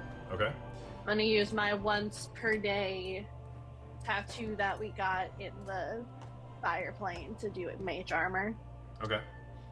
Anya, what'd you get? 15. 15. You said I have haste, though? Yes. Does that affect your initiative roll as well? I don't know how haste works. I would look it up if you don't know, because I don't know. As I said. I started speaking and I was muted. It does not. Though you do double your speed, you get a +2 to your AC. You have advantage on dexterity saving throws, and you gain an additional action, which can be used as a weapon attack. Only one weapon attack, dash, disengage, and it goes on from there. Okay. I'm gonna add to that rule, because I think Wizards of the Coast should as well, that you get advantage on initiative checks. So, roll again. There you go. Do you want me to mark that in here? Yeah, you can, because it makes sense in my head, so I've decided it's true. I'll make Give a me the little rule book. asterisk. What'd you get, Charlotte? 19. 19, okay, so that's a little bit better than what you had. Alright, that definitely changes some orders here. Okay, at this point, let's bring out the map. I shed earlier, and he started yelling. He's like, get out! Yeah, because I was creating the map. I was like, oh my god! Oh, I forgot I rebooted and everything's taking forever. I have made note in my spell book.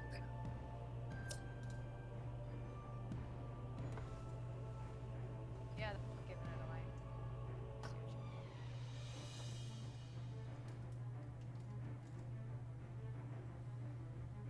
Oh, we're gonna do the A thing. very good map.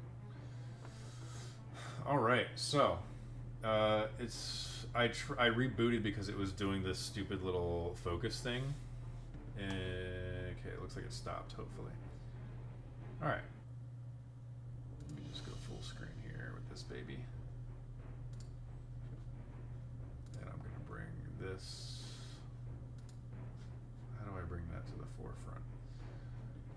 It doesn't matter. There we go. So, as you can see,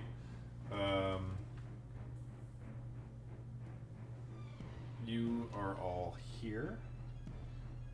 So you can kind of put yourself in whatever flying order you would like. Anya, the dealing with the flying your dragon during combat thing, how would you like to handle that now? Just land. Okay. I do need to get a mini for your dragon. This looks good. Yeah, I do have one. I mean, Wyatt made one, but I think it's like his. So. We'll all have minis soon. You will. We will have them all made. So, Anya, you land with your dragon beside you. By the time you get to the circus, the scene that's unfolding before you, the dragons are just making it to the shore. In the dim lights that is sunset, you see that there are creatures riding these dragons, and you're quickly able to identify them as red dragons. I'm going to bring this mic over here so that when I'm aiming this way while I talk, you can hear me. Is this our karma for killing that red dragon on the fire? I would bet money that this is Vulcan's Genji. boyfriend's daddy. Yeah. Well, that would be. All right. Because he do be sending. And he would know that Maybe some DM War dragons was that at dress. Phantasma, probably. Is DMR at Phantasma? Do we know? Well, he was while you were there. True. All right. So what's unfolding here? You've got your big top tent, main event kind of deal. The campfire is over that direction with the 3 wagons.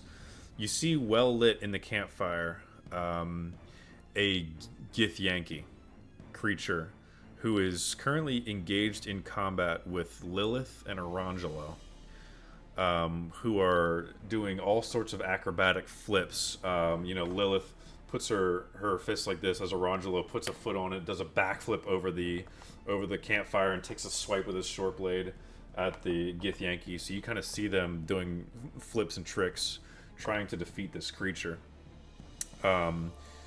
You see flying here on one of there's 2 red dragons. One of them is bigger, one of them is a little bit smaller. You can't see here, but this is the second one as it's flying in. And of course there's Gith flying either one. As far as initiative... Can you change the LED lights so that they're not changing every time you talk? It's distracting. Oh, yes, I can. I was wondering what that was. I thought it was a siren earlier. I was Yeah. like, something's happening. I did the TikTok lighting and turned my roof into a storm cloud that activates on my voice. So We love that. that's fun. Okay. Not so when what- it's over our map, though. I Yeah, know. Charlotte and I are like, up at it.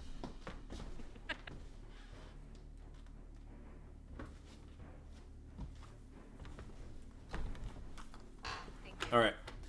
Up first in combat is neither Wench nor Gith, but Lilith and Arangelo themselves. They work on the same initiative. Is that better than a Derby 20? Yeah, they got a 23. Damn. So Good for them. they work together. They share certain things. They share HP, but each take their own separate action. Valdrick, you would know this. They are soul linked. So if one dies, the other dies. But they have their HP is combined into one pool. So they're really tough to take down. But once you take one down, the other one goes down. So it kind of has its draws and setbacks in combat. But they are soul linked as brother and sister. So first, Arangelo is going to go 1, 2, 3, 4 here and attack this Gith.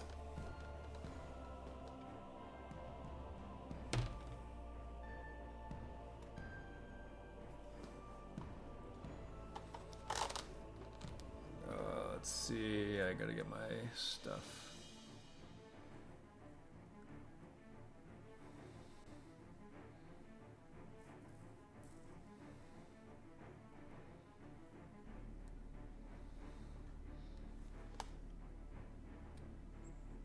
Trying to figure out which one is which. This is, we'll say, yeah, we'll say it's this one. Okay.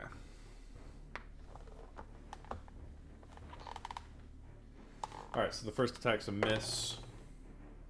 Second attack is a hit.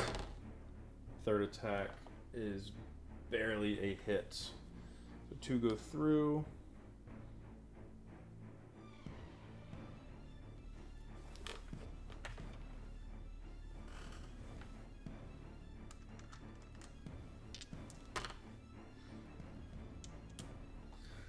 For 18 damage on this guy.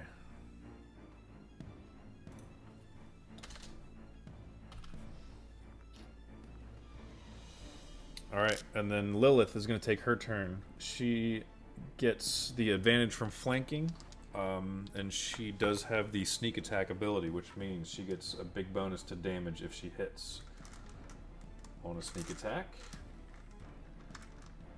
So she will attack now. 1 hit for sneak attack, second hits, and a nat 20 for the third one. So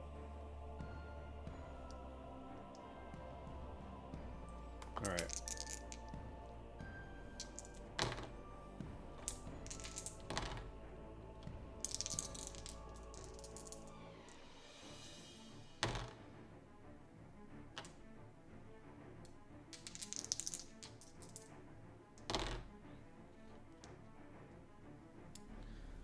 $50 damage flat from Lilith.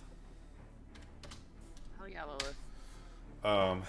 So Lilith, they get into their flanking kind of deal and start doing flips, whips out her short blades, and in just a flurry of blade work, kind of slices up this Gith. Still looking tough, but definitely hurt. All right, Valdrick, you're up with a 21. Okay, so I pull up. I can see Lilith and Arangelo, and I can't see anybody else, right? Like, they are who I can identify from the circus. You see Lilith and Arangelo in there. As you get closer, I'll give you a free perception check now that you've kind of made it onto the grounds. So you're still on your horse, by the way, I should note. 16. Oh, okay. Since you are facing the entrance of the big top tent, which is this is the tent flap that leads into it, you do see a scuffle that's going on inside that tent itself, but you're not sure who it's involving. Okay. It's hard to make out, but yeah, across the tent is Lilith and Arangelo with a Gith, another Gith entering the fray, kind of burning things with its fire, and then a big dragon with another Gith on it, heading straight for you guys as it's noticed you. Gosh. Okay. Trying to think of what I would do. Yeah. I'm gonna cast Rolitham's Psychic Lance as I ride in towards the Gith that is fighting Lilith and Arangelo. Okay, what's the range on that? 120 feet. Okay. So as you're riding in, you need, I'm assuming you need a line of sight on them? Yeah. Okay. 10, 20, 30, 40, 50, 60, 70, 80, 90 feet from there. So you can get them. Read off to me what that does. You unleash a shimmering lance of psychic power from your forehead at a creature that you can see within range. If the target is within range, it becomes the spell's target. Blah, blah, blah, blah. If the named target isn't within range, the lance has no effect. The target must make a charisma save. On a fail, the target takes 7d6 psychic damage and it is incapacitated until the start of your next turn. On a success, the creature takes half as much damage and isn't incapacitated. I'm going to go ahead and cast it at 5th level. Okay. So that will actually be for 8d6. Okay. What's the spell save DC? 18. Okay. I succeed with a 22, unfortunately for you. Can I silvery barbs that? What's that do?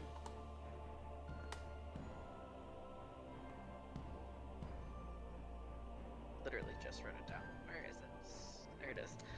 You magically distract the triggering creature and its momentary uncertainty into encouragement for another creature. The triggering creature must re-roll the d20 and use the lower roll.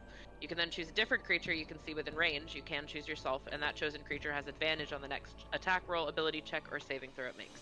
And what's the range on silvery barbs? Ooh, it's 60 feet. Can I move forward?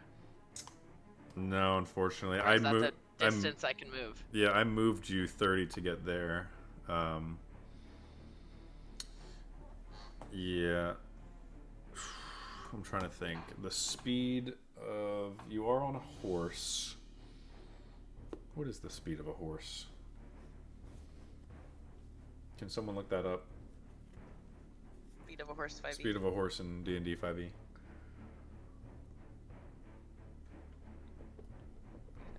Horse 5e.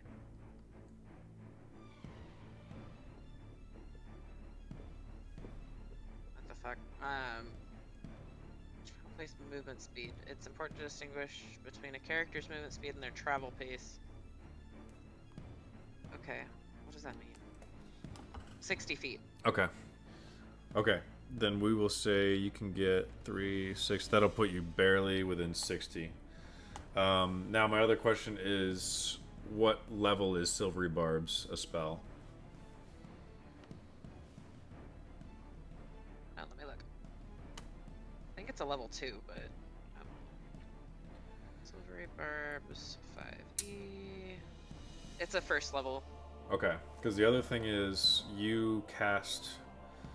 A 5th level. You cast a 5th level lance thing? Mm-hmm. Okay, and what's your highest spell slot?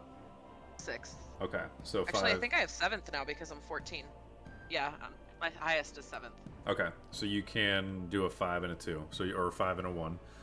All right, so I'll so he has to re-roll.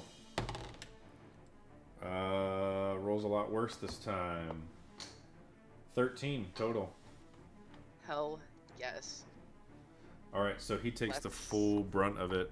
So he's incapacitated, did you say? He's incapacitated, and we're going to go ahead and take 8d6 of damage. Do you want to roll it, or do you want me to? I'll let you roll it while I get myself organized over here, and then just tell me the total. 70. Who wants to keep track for me? Mina, you got it? Okay. Ready?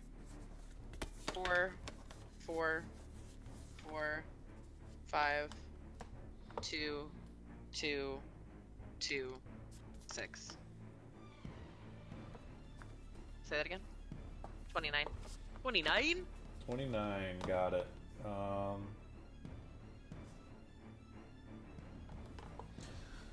I should do this.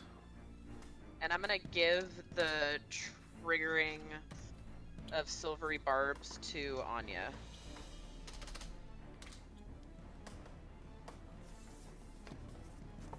So you'll get advantage on your next attack roll, ability check, or saving throw.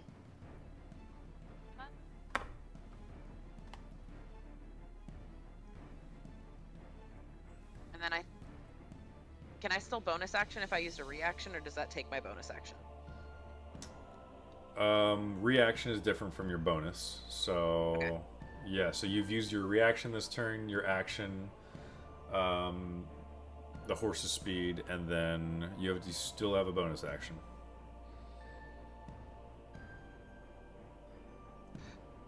I'm trying to think what I want to do. I'm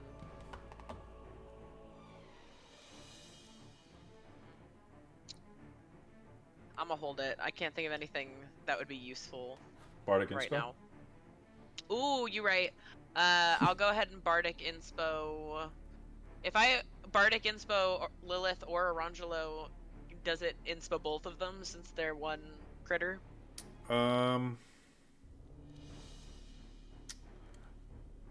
First of all, what's the range on it? Look. 60 feet, so I'm within range. Okay. Yep. So then I would say you can give it to one, and they're both affected by it, but only one of them gets to make the roll. So once one of them uses the roll, then that's it.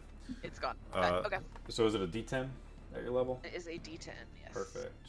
So let me... And we'll, of course, cut this combat short whenever you guys want. I know it's Friday night, so we could probably play a little bit later if you would want. So you guys just tell me how long you want to go, and we'll cut it then. So, what are you thinking, Amber? I know you just Probably like I work in the morning, but I can see through like probably this full round. okay. All right, so we'll do one full round and then Yeah. call it for the night. Okay, Works for me. Calliope, you're up. Me. Okay, you said that there was. Do we want to knock out the Githyanki fighting Lilith and Arangelo, or there is a dragon in Githyanki here? There is a Gith riding a dragon very, very close to you. I have this circle to indicate the size of the dragon. This one's huge. This one's large. So you can't see my finger. This one's large. This one is huge. Okay. And they are red dragons, yes? They are red dragons. Yup. Okay, so at this point, I'm remembering correctly, I would know they're immune to fire damage. After fighting the ancient red dragon in the door, in the Azir's telling you, yeah. Okay. I would like to, on that dragon closest to me, actually, ask. Sorry, hold on. I might have told you wrong.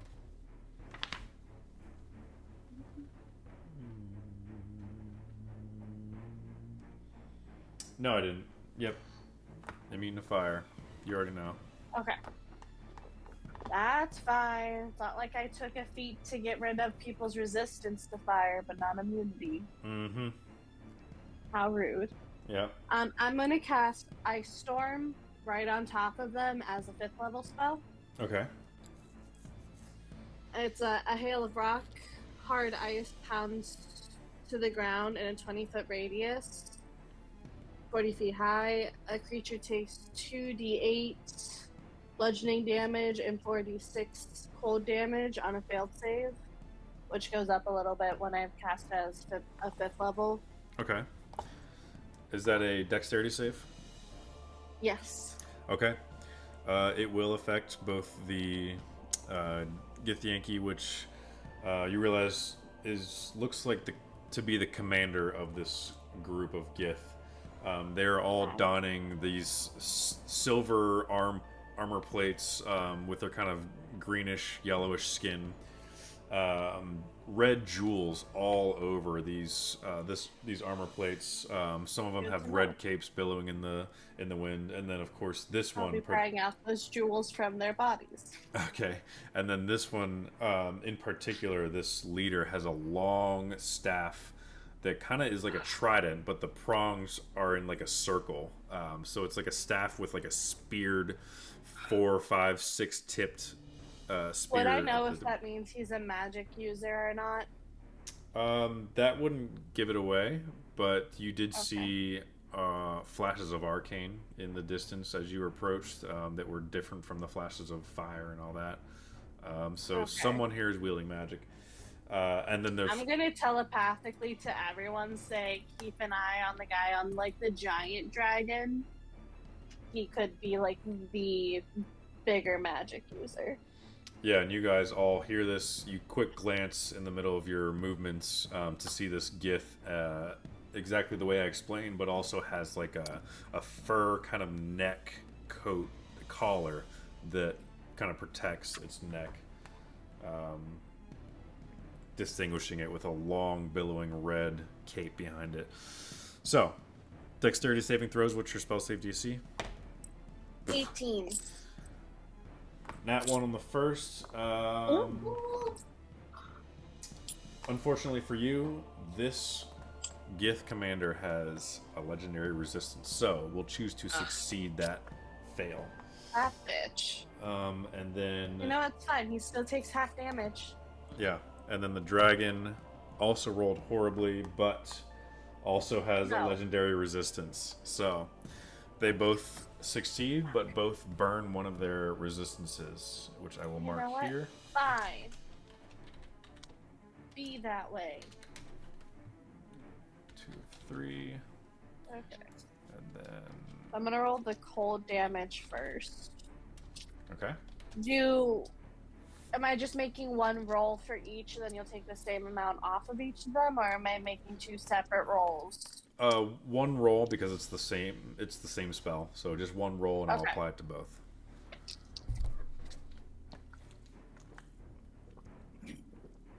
Oh, I'm gonna use for each spell that I cast, or the one spell per my turn, I can add, I think it's like my proficiency or something to it. Let me look. I think it's like +5. Let me double check. It's one of my evocation things. Okay.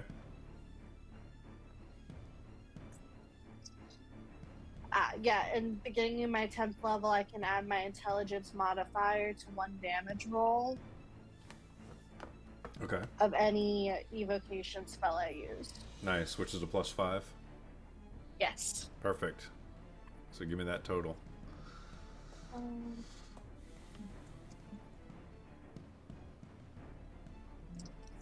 So it's going to be 18 whole damage halved.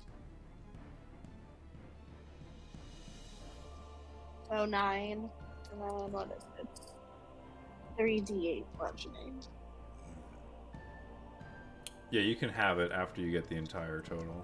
Okay.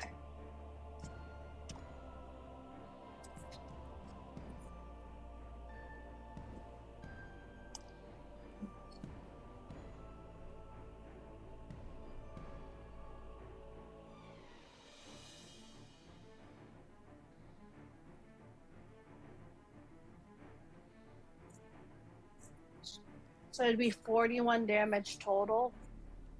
Nice. And then So half would be 20. half with 20. Yep. All right, so 20 to each. Tell me that fucker hadn't used his legendary thing. All right, noted. Clappy, would you like to move? You are here. Your enemy was here. Yeah, I'll move my, I guess. I'll move a little bit. I'll move towards Valdric. Because I Okay. just hit them for a lot, and I don't want to, I want to put a little bit of space between us. Okay. I'll say you are also on Bessie. And so 40, 50, 60. That'll get you there. So you get to move 60. Up next we have Anya. So, girl. Alright, What's that, girl? Call me. Can you? Where am I on the map? Right there. Okay, I'm gonna go attack the legendary dragon. So Okay. I'd like to dismount Tiernan, or wait, I thought you had already gone off. Mm-hmm. yeah, I already did. Yeah, so I'm gonna go over to the dragon. Is he hovering or is he landed? Yeah, I'm trying to think. I don't know. We'll let fate decide.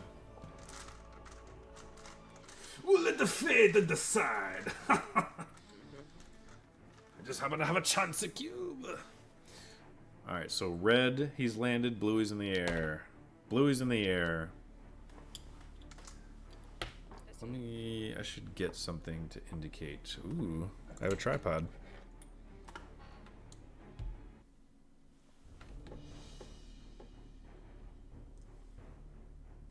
Bonk. Is that gonna work? Probably not. But that's about where he is.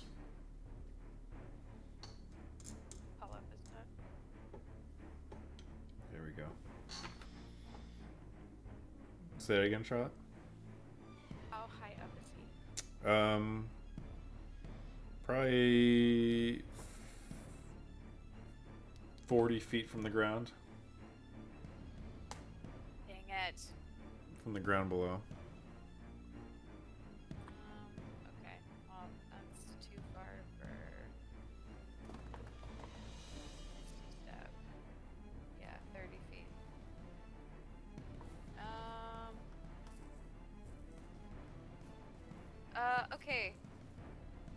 how tall, if Tiernan like stands on his tippy toes, and I'm like on his back, would that be like 10 feet, would you say?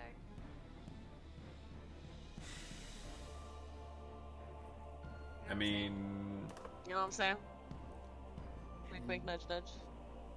I mean, if he's on his tippy toes, you're kind of like back. You're not like at the top of his height. The top of his height would probably be like his claws. So for Tiernan, yeah, maybe 10 feet, but for you is still not. No way to get up there. Okay. Well, dang. I'll say, given that you've trained with dragon flying, any attacks that you make off of his back would be at disadvantage because you're still trying to maintain a hold. No, I just wanted him to get me up 10 feet so I can Misty Step the other 30 feet up to the dragon. Was what I was wanting to do. Okay. I mean, But that won't work. I mean, you're. We can say like this is the first round of combat. I didn't decide until just now that he was flying. Oh shoot, you guys can't even see this guy. Let me just move. Okay, we'll just pretend he's 40 feet above the barrels, and you're here.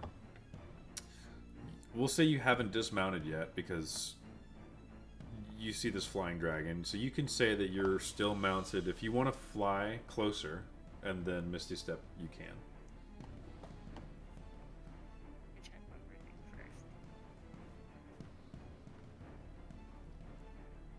You do have double movement from haste, so. Oh, speed is doubled. Oh, okay. I forgot about that. Okay, yeah. Let me stay with Tiernan, and he can just do like a flyover, and I'll just like fall off and just like land. You know what I mean? Okay. All right. So. Or I guess the safer option is Misty Step, but it's less dramatic. Yeah, if you forego Misty Step and try to do the other way, I'll make you make a acrobatics roll. So it'll be at a risk. You might miss.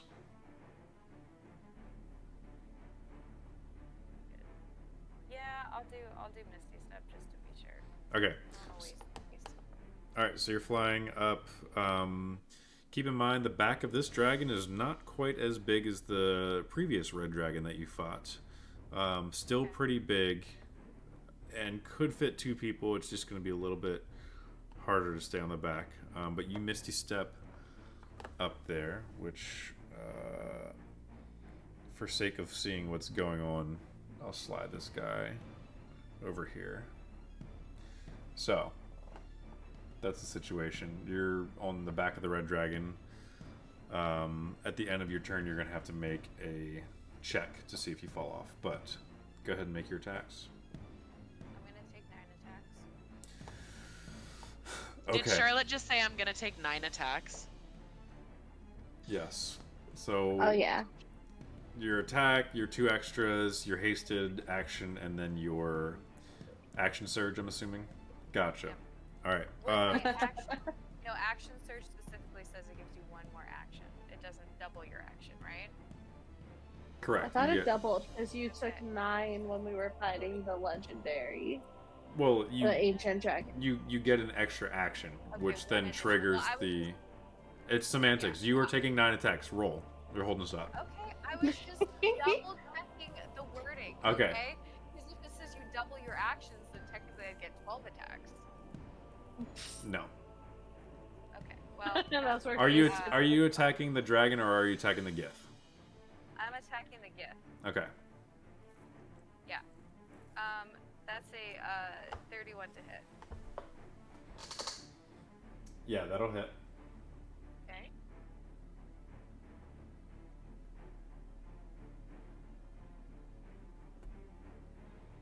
Okay.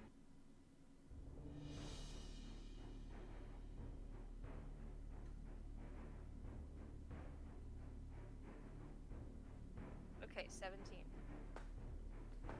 17 damage on the first one. Okay.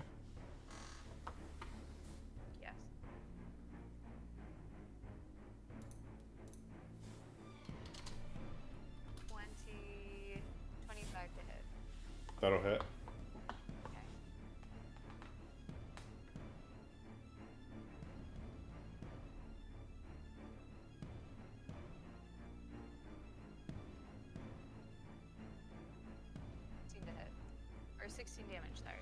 Okay. Okay, let's see. Dirty 20 to hit. Okay. He's going to use his reaction to parry that and add 5 to his AC, which makes that a miss. So that's his reaction. Oh, okay. You get the first 2 strikes in, and the third one he quickly reacts and slaps your sunblade away. Okay, 23 to hit. That will hit. Okay.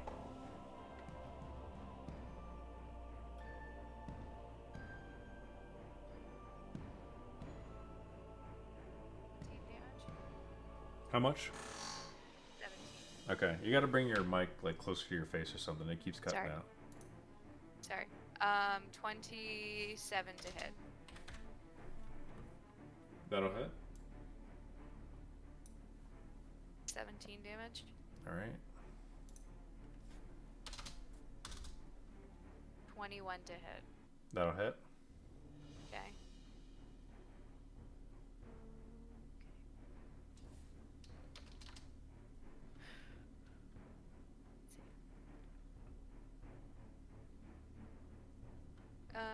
Let's see. There's a 16 to hit. What was the damage on? 16 damage. Sorry. Okay. 16 damage. Sorry. Don't confuse me. Okay. Too many attack rolls. She's getting confused. Yeah. I know. Well, plus I'm trying to do math to add all like the bonuses and stuff. 26 to hit. Yep. 15 damage. Okay. What attack am I on? I think you're on 8. You got to keep track, or tell someone else to keep track for you. Okay. I'm pretty doing- sure the one you just did was number 7. Okay. And you're on attack 8 now. Okay. All right. That's a 26 to hit again. Yep.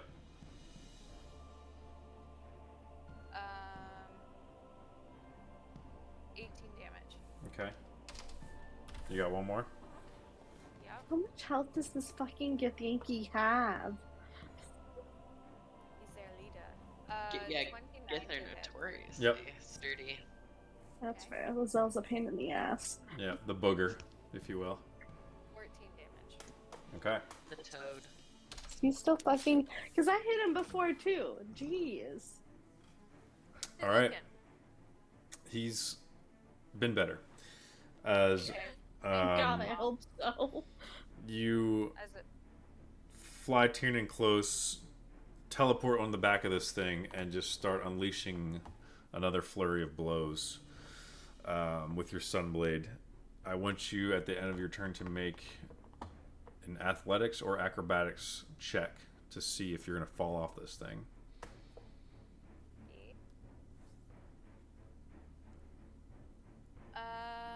How's a 21 sound? All right, you're able to grab onto part of the saddle that the Gith is using, currently kind of standing up on the reins or on the bridle, whatever the saddle term is. I only read Fourth Ring once. So, Solara, you are up, but before you go, I'm going to take a legendary action. No! Yep, and that would be for the Gith Supreme Commander to attack back. He's going to attack Anya with his silver greatsword. Does a 28 hit?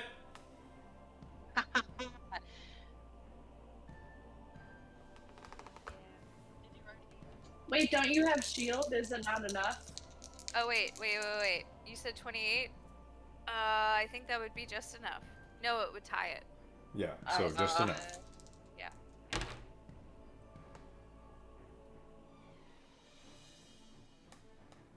So you're going to take 17 slashing.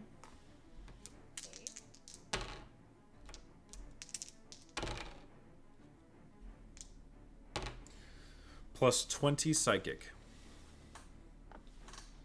As he pulls out this silver greatsword. which actually is, like I said, more of a staff, it's kind of spear than great sword. So it's a silver spear with these circular pronged tip at the end. Stabs you once and gets you clean in the gut. Some of the forks spearing you. And as it strikes, there's a surge of magical energy that ripples through you, and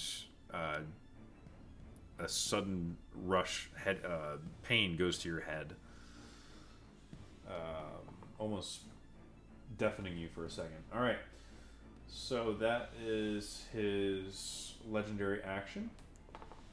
And now, at which point, Solara, you may take your turn. I'm gonna cast Guiding Bolt, but I'm gonna do something silly. I'm gonna cast it at level 7. At the Gith guy that Anya's fighting, just to take care of him. Okay. Or not take care of him. Try to. I have to hit him first. All right, what's the range?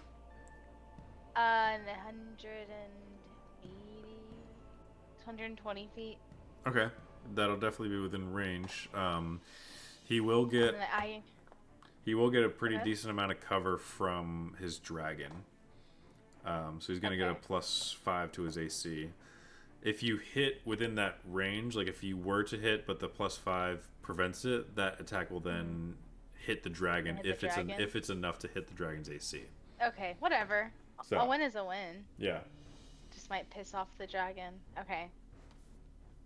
All right. I've already done that, I think. Okay, so Wait, Chris, you never told me how Gith was looking. How is he looking? Been better, I think is what I said. So it's a 25. 25. 25 to hit? Yeah, that's what my bonus. That will hit. That will hit. Go ahead and Okay. make the roll. Alright, it's 10d6. Oh my gosh. That's so much. Do you need someone to keep track for you? 7. I have enough. 8. 9. 10. Okay. Need a...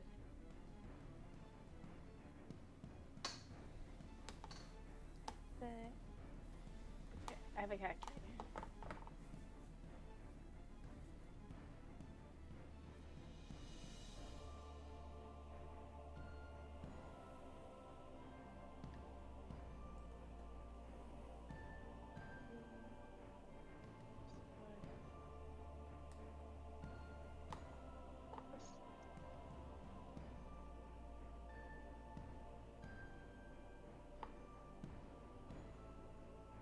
Okay, sorry. So that brings it to a total of 40 radiant damage. 40 radiant damage.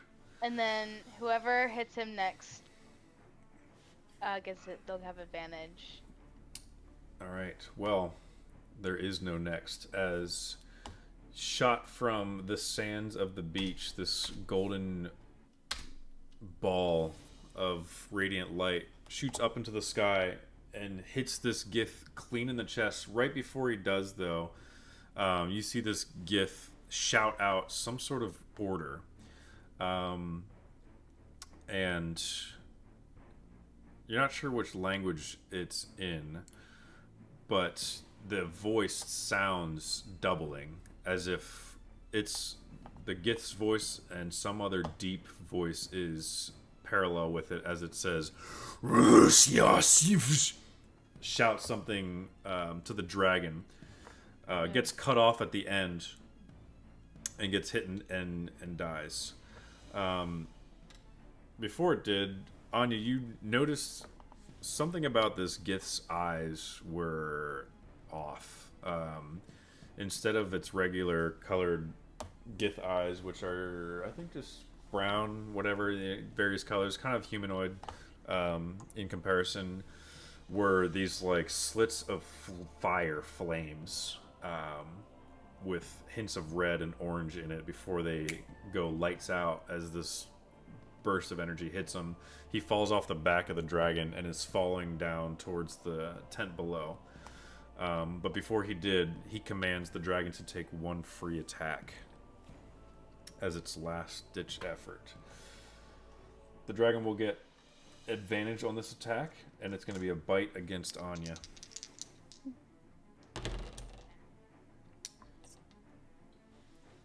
And it is a nat 20.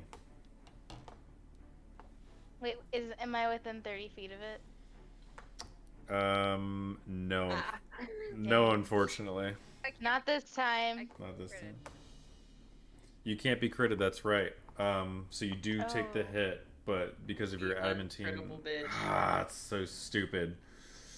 Alright, we'll just have to kill you off another way. Why can't you be critted against? She has adamantine armor. She got I love way that. back when. Yeah.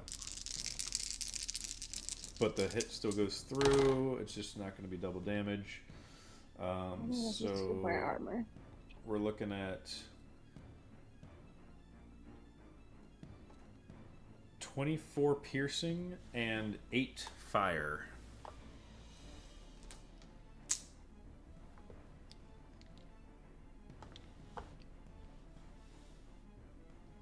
Fine. Still fine.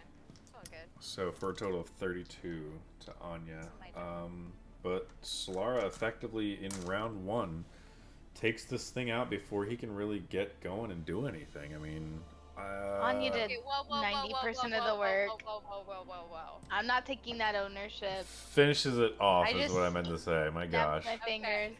About to say, it's like group effort. Yeah. Anya Yeah, did most yeah. of it, but group effort. Alright, Solara, do you want to move?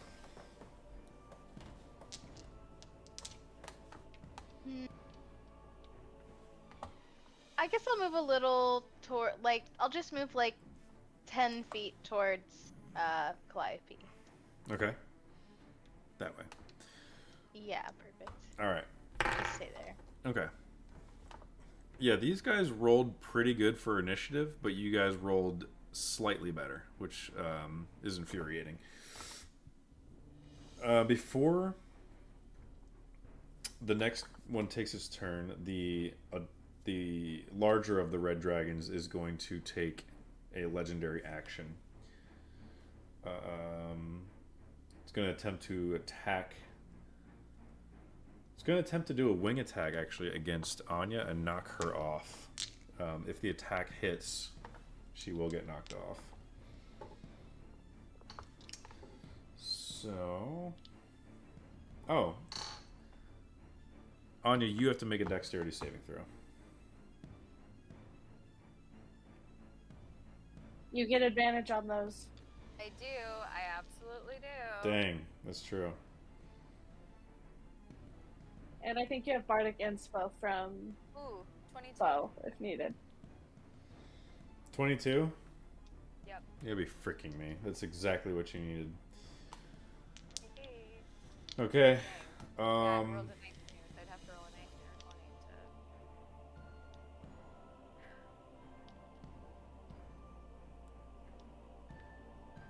to... Alright. Well, that sucks. That's that for him, or for his legendary anyways. The smaller of the red dragons... okay, flight speed of 80, so 10, 20, 25, 30...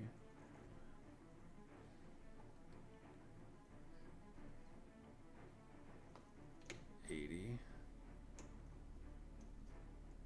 Flies in from the shores of the Azure Sea.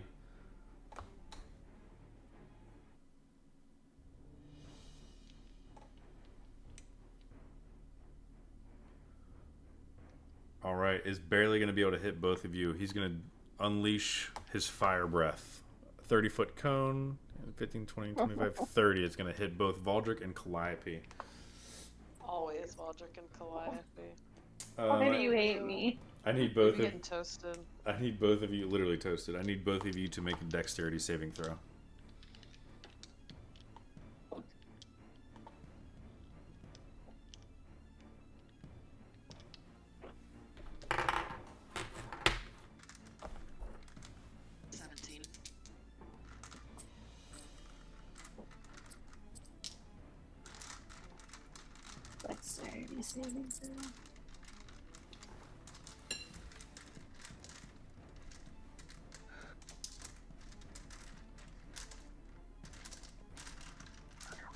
Were you serious about that advantage on any roll tonight, Chris?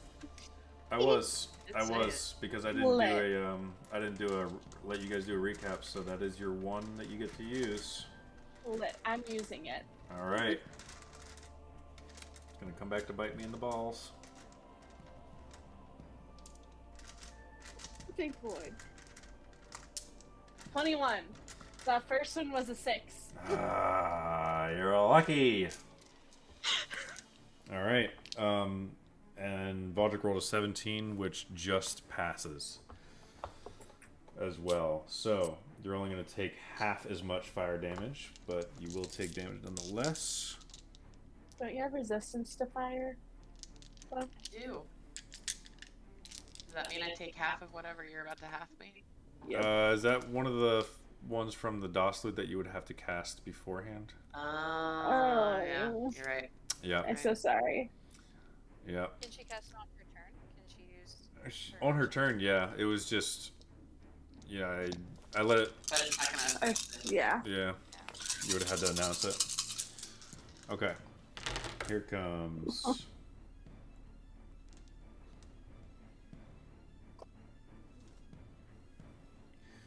$31 points of fire damage to both of you. Okay. For space critters.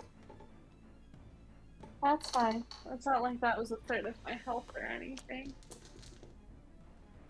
Alright, and that is that dragon's turn.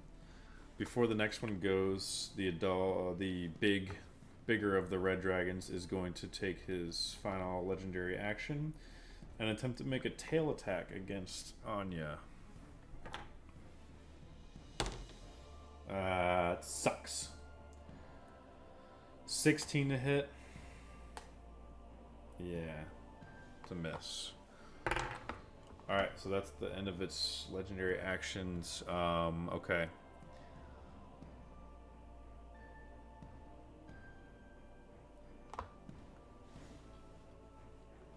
Alright, we'll say...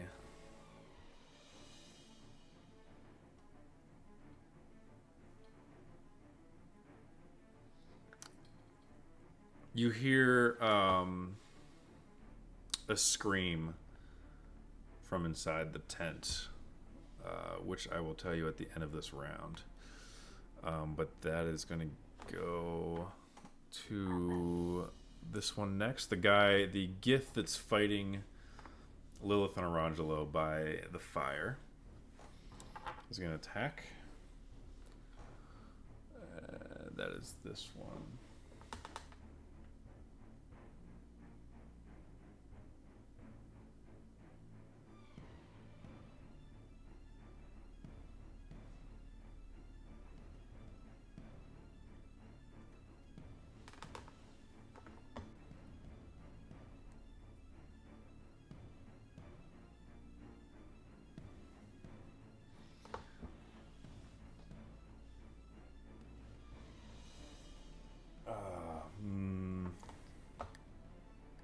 Okay.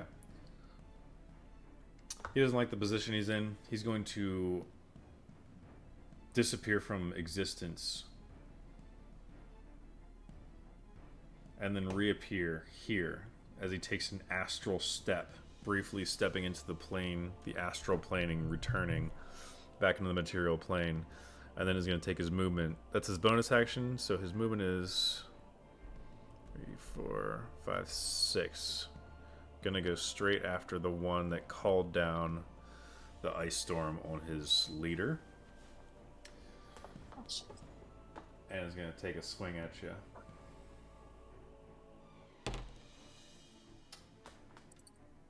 $23 to hit. Yeah. The second one is a 10 to hit, probably a miss. No. Oh, the third one was on a 20 and just flipped over at the last second for a total of 16. Does a 16 hit you? No. Wow. Okay. So only one of the three goes through as it pulls out its great sword and begins swinging. Okay. In total, Calliope, you're going to take 7 slashing.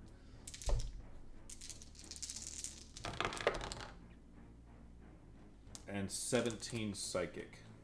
For a total of 24 as the blade cuts through part of your cloak and immediate pain shoots up to your head to the point where you grab your temple. Alright, so that's its turn. Ow. The other one who's riding the dragon.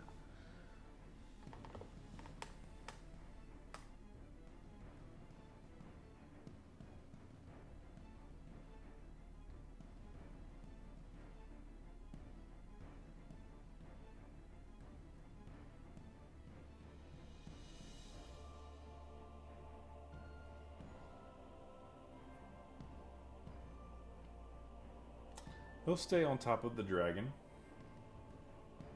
And not sure who he wants to attack, so we'll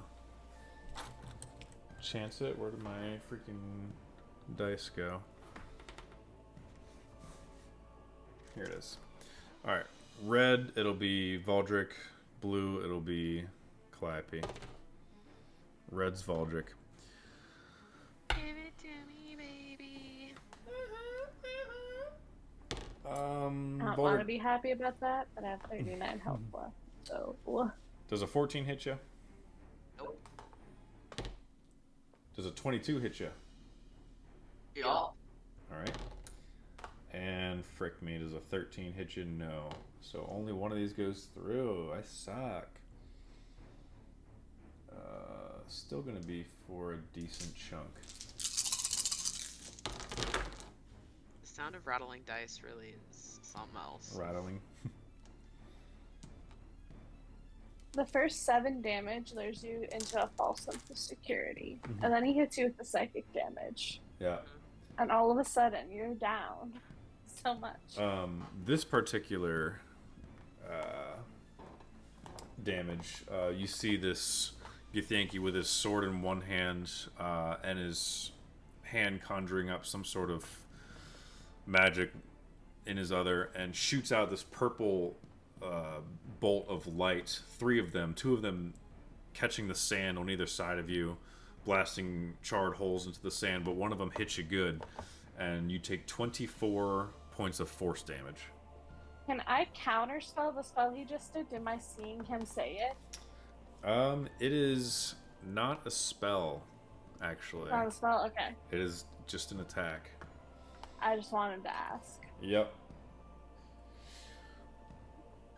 Alright, and last but not least, the big boy dragon.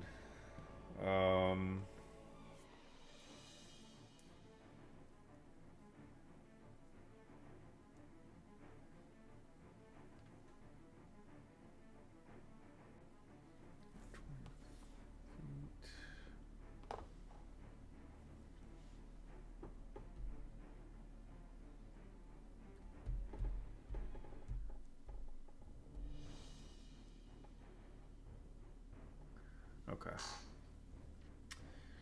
Alright. I need everyone to make a wisdom saving throw for me, please.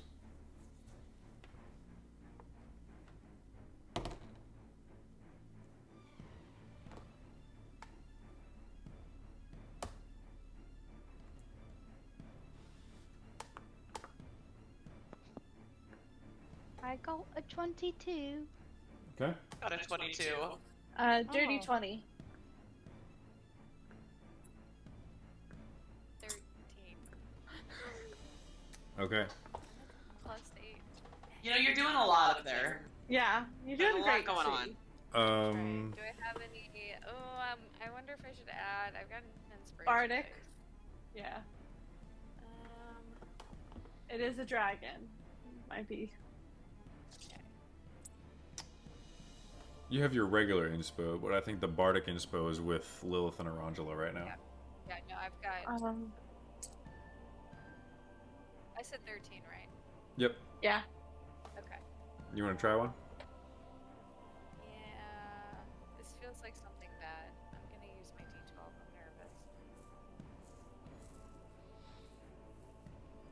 Okay, it's a 1. Okay. I should ask, is anyone immune to being frightened? Yes. Me! I have advantage. You have advantage on No. being frightened? Okay. Yes. Alright. Roll again then, Can I Anya. roll again? Okay. I wish I was in this moment. Okay, so that would be a 13 plus 8. So that's 22. plus 1. Yeah, 21. plus Okay. I will let you, if you want to keep your 21 and keep your inspo, or if you want to use that. Oh. Because I didn't tell you until after, which I should have told you that you get that advantage before you rolled. So that's on me. Do you want to keep your inspo and keep your 21? Yeah, I hope that's enough. Okay. 21 is enough. You all succeed on being frightened from the frightful presence of the dragon. All right. Including We Lilith fought and Arantula. too many dragons at this point. Okay. So, in that case,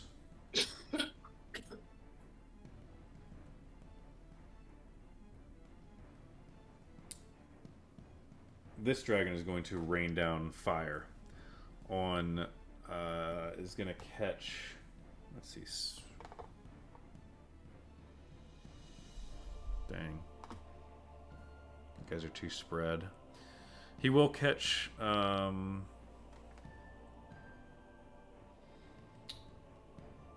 actually, let's see. As a part of its movement, he's going to do a barrel roll and see if it'll shake Anya off. So with him, like, fully attempting to shake you off, Anya, you're going to get disadvantage on your athletics or acrobatics check to try to keep yourself on. Because he's actively trying to shake you off with a barrel roll. And you're not quite saddled yet in the gift's saddle. That is the one advantage to fighting this dragon, because it does have a saddle on its back for the gift, whereas the ancient one that you fought did not. Okay.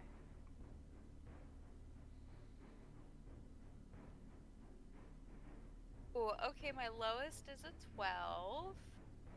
Plus athletics is a 10, so it's 22. Alright, I would say you hang on for dear life just fine. As it barrel rolls, tries to shake you, doesn't. So is going to have to deal with that. Does fly over here. And is, we'll say it's still in the air. But as it does a flyby, it's going to rain down fire. Oh, balls. Oh, balls. Rain down fire below as it flies over the two of you on Solara and Tiernan. I need you both to make dexterity saves. One for Tiernan, one for Solara.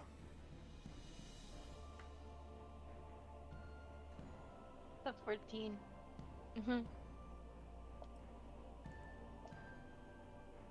14? Yeah. Alright. You said dexterity saving throw? Yup.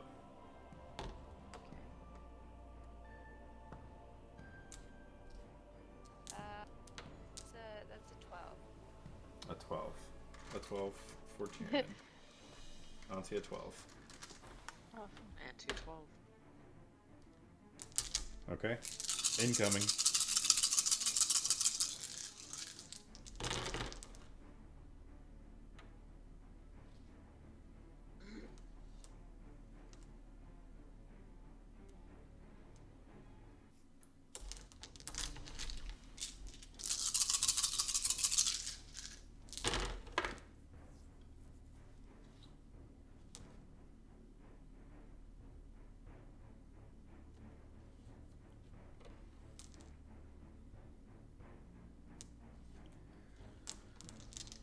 Tiernan and Solara, you're going to take 71 points of fire damage. Oh my god. Doesn't Amber have resistance to fire damage with Yes, being a Yeah. tiefling? being a tiefling, you're going to take 35. 35 damage to Solara. Thank you for reminding me. Alright, here's what I'm gonna do. I'm sure that takes Tiernan out. Yes, but no. I mean, he's soulbound or whatever, Oh, so he can't. dang it. Yeah. I have a reaction that lets one of us can take the damage for the other, Mm-hmm. but you have to be within 5 feet, Yeah. and I'm not. Dang. Yeah, he's downed. Okay. This is the one I'm flying, the one I'm riding on. It is. Tried to barrel roll, tried to knock you off, didn't. Shoots down Okay. fire as it streaks across and catches the corner of the big top tent now on fire as it's starting to catch fire as well. And with that being the end of the round, we'll wrap up there for the night. But before we go, what you saw in the tent. Oh no.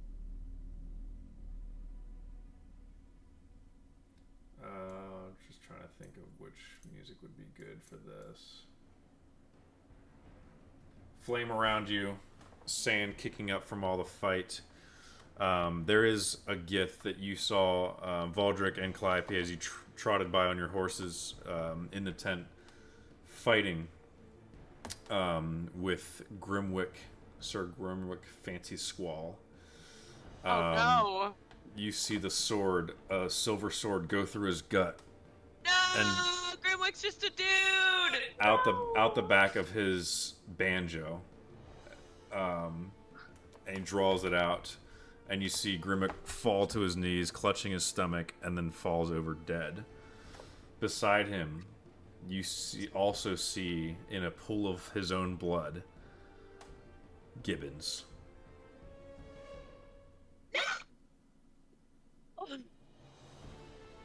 As from out of the tent walks another Gith Yankee. All of which, Having his head. all of these, Aldrich's taken everything. Hi, from Gibby. him. Gibby. What is Like Gibby our doing Gibby? here? No, not our Gibby. Oh. Gibbons. Yeah. He is Boy. the I think half Goliath, half Hobgoblin. Yeah. Oh. He's the kind of the grunt worker around Phantasmo that does He a was lot like of the the grunt first one that greeted us when we came in. Oh god, I'm gonna fucking kill this guy. work. Yep. So they're fighting. Aldrich could rage. She would rage at this point. This is the moment Aldrich decides she needs to become a barbarian. At this point, I think this is part 1 of our finale. I think next episode we're gonna finish combat, and this will be our finale for season 4 to wrap it up. Ooh, Wow. this is terrible. I'm horrified. Mm. Watch Calliope chugging potions next session. I can't wait to kill this dragon. As you should. Aldrich's gonna rip the skin off that gift that just came out of there. As you should. Charlotte, when you're in Texas, do you all want to get together and I'll DM over online? Oh! I'm screaming. Will you guys even have time?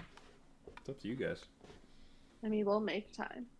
Yeah, because we've got the ceremony on Friday, and then Saturday we've got dress shopping in the afternoon. But we could do Saturday night if we really wanted. All right. So I'm taking a half day Saturday at work if I can. Yeah, you are. If not, I'll just walk out. I'll just walk out. Oh, you don't Goodbye. understand. That happened today. Oh my gosh. I have to go to bed. Okay. I'm gonna go. I must. Goodbye. I'm Oh, so yeah. tired. I have run fair tomorrow, so. Yeah, you do. Ooh, fun And stuff. I drink the rest of the bottle of wine, so Nice. I'm sleepy. I have hockey tomorrow. So Hell yeah.